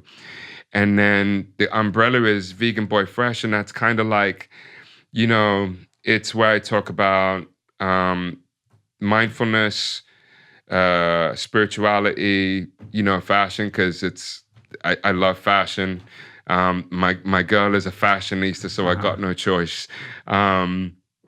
Veganism, which is a very, very big component for me. And what does that mean to you? I mean, before it was just a health thing, right? I was really deathly sick. I needed to change my life. I found veganism. I found the power of, sprouts and grains and all that stuff. And then I started getting to the spiritual component of it, and the no harming of animals, and that all animals are all sentient beings, and that factor really played a big part in character in my makeup, to the point, it's easy as even a mosquito, man. I don't want to slap a mosquito that's on my leg. I'm like the first person, like, come on, let me. Yeah. It's to that point. But veganism for me is a game changer. It's just a game changer in just the fact of the clarity, the mental clarity that you have when you're not putting death in your body, when you're not putting, lifeless souls in your body. And I know that sounds drastic for any meat eaters out there, but, coming from a point where even just the way you smell, just the way you act, there's a saying, man can turn animalistic within a heartbeat. Where does that come from? Animalistic. I'm not trying to be animalistic, to be honest with you. I'm just trying to be a human. You're trying to be bodhisattva. Yeah, really and truly. So for me, the spiritual component of not eating meat is really big. and the physical component. Like I feel I'm 46, and because I think I read somewhere about how you were 46 and then now you're 50 and how you feel and yada yada. Right. There's a feeling that you have when I feel how I should have felt when I was 25. I feel at 25 I was 50. I'm now coming into 3 years away from 50, and I feel like I'm 25. Like I get up in the morning, and very rarely do I might have an odd little pain in my knee or something like that. But even I remember, climbing the mountains. The one day I was sore AF. I just remembered like that 13,000 feet knocked my ass. But then the next day I got some electrolytes in me, some other stuff, and I was good to go. Mm-hmm. So, I think there's something to be said. It's like an elixir. It really is. It really is like an elixir. Veganism for me is like a new age Taoist elixir, and it just keeps me fresh. It keeps me alive. Keeps you vegan boy fresh. It keeps me vegan boy fresh. Yeah. So I love it. Yeah, that's great, man. I mean, I couldn't agree more. I feel great. I'm turning 54 next month, and you look fucking amazing. So you look amazing. Getting white though. Yeah, don't worry about that. Don't worry about that. And you're killing me with the beard over there. Like you're the first person to sit across from me with the bigger beard. I love that. I love quarantine that. beard. But I love that beard. But some people are like, you look like you're 100, man. No, you don't. No. You don't. And I can tell you, as somebody, when 2012 was when you brought your book out, right? Mm-hmm. I remember it, and it was at a time when I was really getting into, my Tai Chi and the veganism and yada yada. And I remember your book and Brendan Fraser's book, Thrive. Brendan Fraser, yeah. Brendan Fraser, Thrive, and those two books. And I remember looking at you and being like, dude, this guy is absolutely amazing, like an amazing specimen of a man. And to know where you came from to where you're at back then and to where you're at now, I can tell you, now that I know you and seeing you in the flesh, you are the embodiment of what somebody who takes their craft and their diet and their well-being into serious levels. You are the epitome of that. And I totally have such a high respect for you as far as that, because you take yourself and you look really good. And I'll be the first person to tell you, I am heterosexual to the core, but you're a good-looking cat, man, and you keep yourself pretty well. So I have my imposter syndrome is just like overbrimming right now. No. But I will. I've been told that when I'm complimented, I should just take it. Thank you for that. I appreciate that. All right, we gotta land this plane. Beautiful. We've been gone. We're coming up on 3 hours here. Are you serious? Yeah. Jesus. No, this was great. But I do want to end it with one thought, which is, I said to you earlier that, you're somebody who's, you've immersed yourself in all these various traditions and reflecting, on what you've learned from all these respective ideologies. Is there a unifying theory? And I don't know that I got an answer for that, but, as sort of parting words, like when you think about everything that you've learned over the years from your personal experiences to these spiritual principles that you've studied, what is the message that you want to give to the person who's watching or listening who does feel stuck or is in that place of working 3 or 4 jobs or just in a cubicle and feeling like their life, feels like it's at a dead end. Like they have this sense that they're here to do something, and yet the puzzle pieces just aren't connecting for them. Yeah. I would definitely say, if you are ever encountering uncomfortable situations or you have opportunities that feel stifling or feel very scary, jump into it. Jump into it. That has been one of the things from just traveling the country, traveling different continents.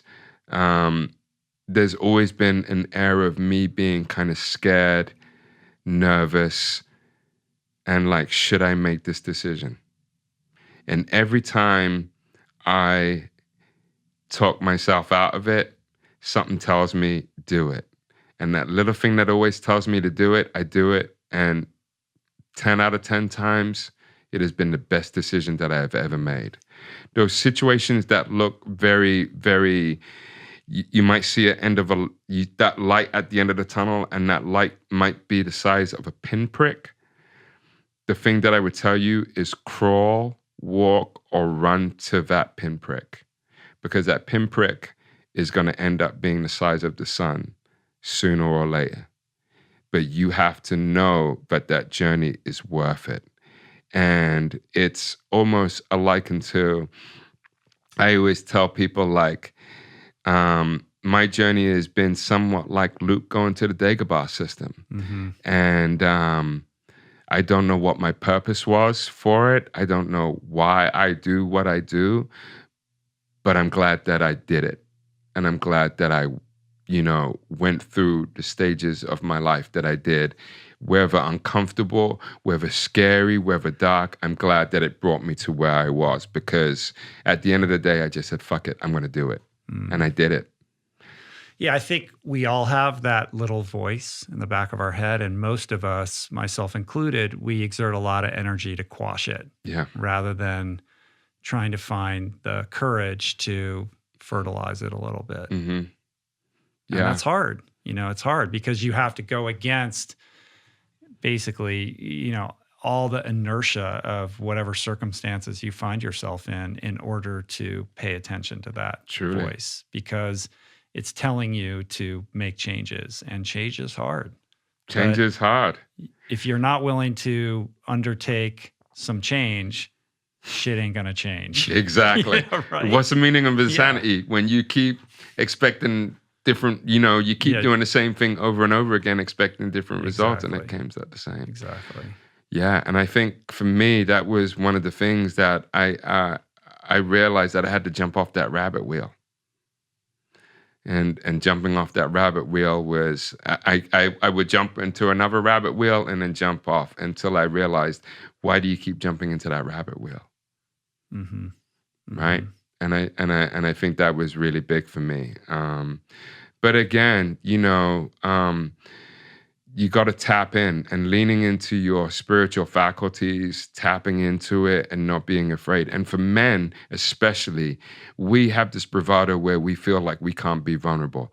Vulnerability was one of the biggest tools that helped me break through some of the ego. In Buddhism, they say diamond cutting through the rough, cutting to the core. So for me, vulnerability was that. Vulnerability was that tool for me to cut that diamond in the rough. And the more vulnerable I was, the more things became liberating. Mm-hmm. And I think if you can let go of the ego, or strip away that onion of that ego, because we still all have it, insecurity, not feeling that you're valued, all these things are all part of it, but you have to let it go. Because if you don't let it go, it's going to become a big old backpack on your back. And it gets heavier and heavier and heavier, and it breaks you down physically as well as spiritually. So what I've learned... And you'll have your reckoning with it eventually. Eventually. You know what I mean? Exactly. So it's either going to be rough and super hard, or nip it in the bud. Nip it in the butt. Early. Nip it in the butt. And I had to, it was like my mental Meru with that backpack. But once I reached the top of that summit, I let that backpack off, and it felt so good. I think that's a good place to end it. So much love, brother. That was beautiful. You. Yeah, I loved it. How do you feel? Oh, man. That was amazing. Yeah, that was great. Oh, my God. Come back anytime, man. Oh, man. Thank you so much. I feel the beginning of a bromance starting. Yeah, I really do. I really do. That. Yeah, it's super cool. So if you're digging on Hakim, the best place to track you down is probably Instagram. Probably right? Instagram. How come it's not just your name, Hawk Stow? Just Hawk Stow, because it's Hakim's Tao. Oh, now I get it. I didn't get it. I was trying to figure out what that meant. Yeah, Hakim's Tao. Or veganboyfresh. Or veganboyfresh.com. Right? Yeah, cool. All right, brother. Thank you so much. 1,000 bows to you. Plants.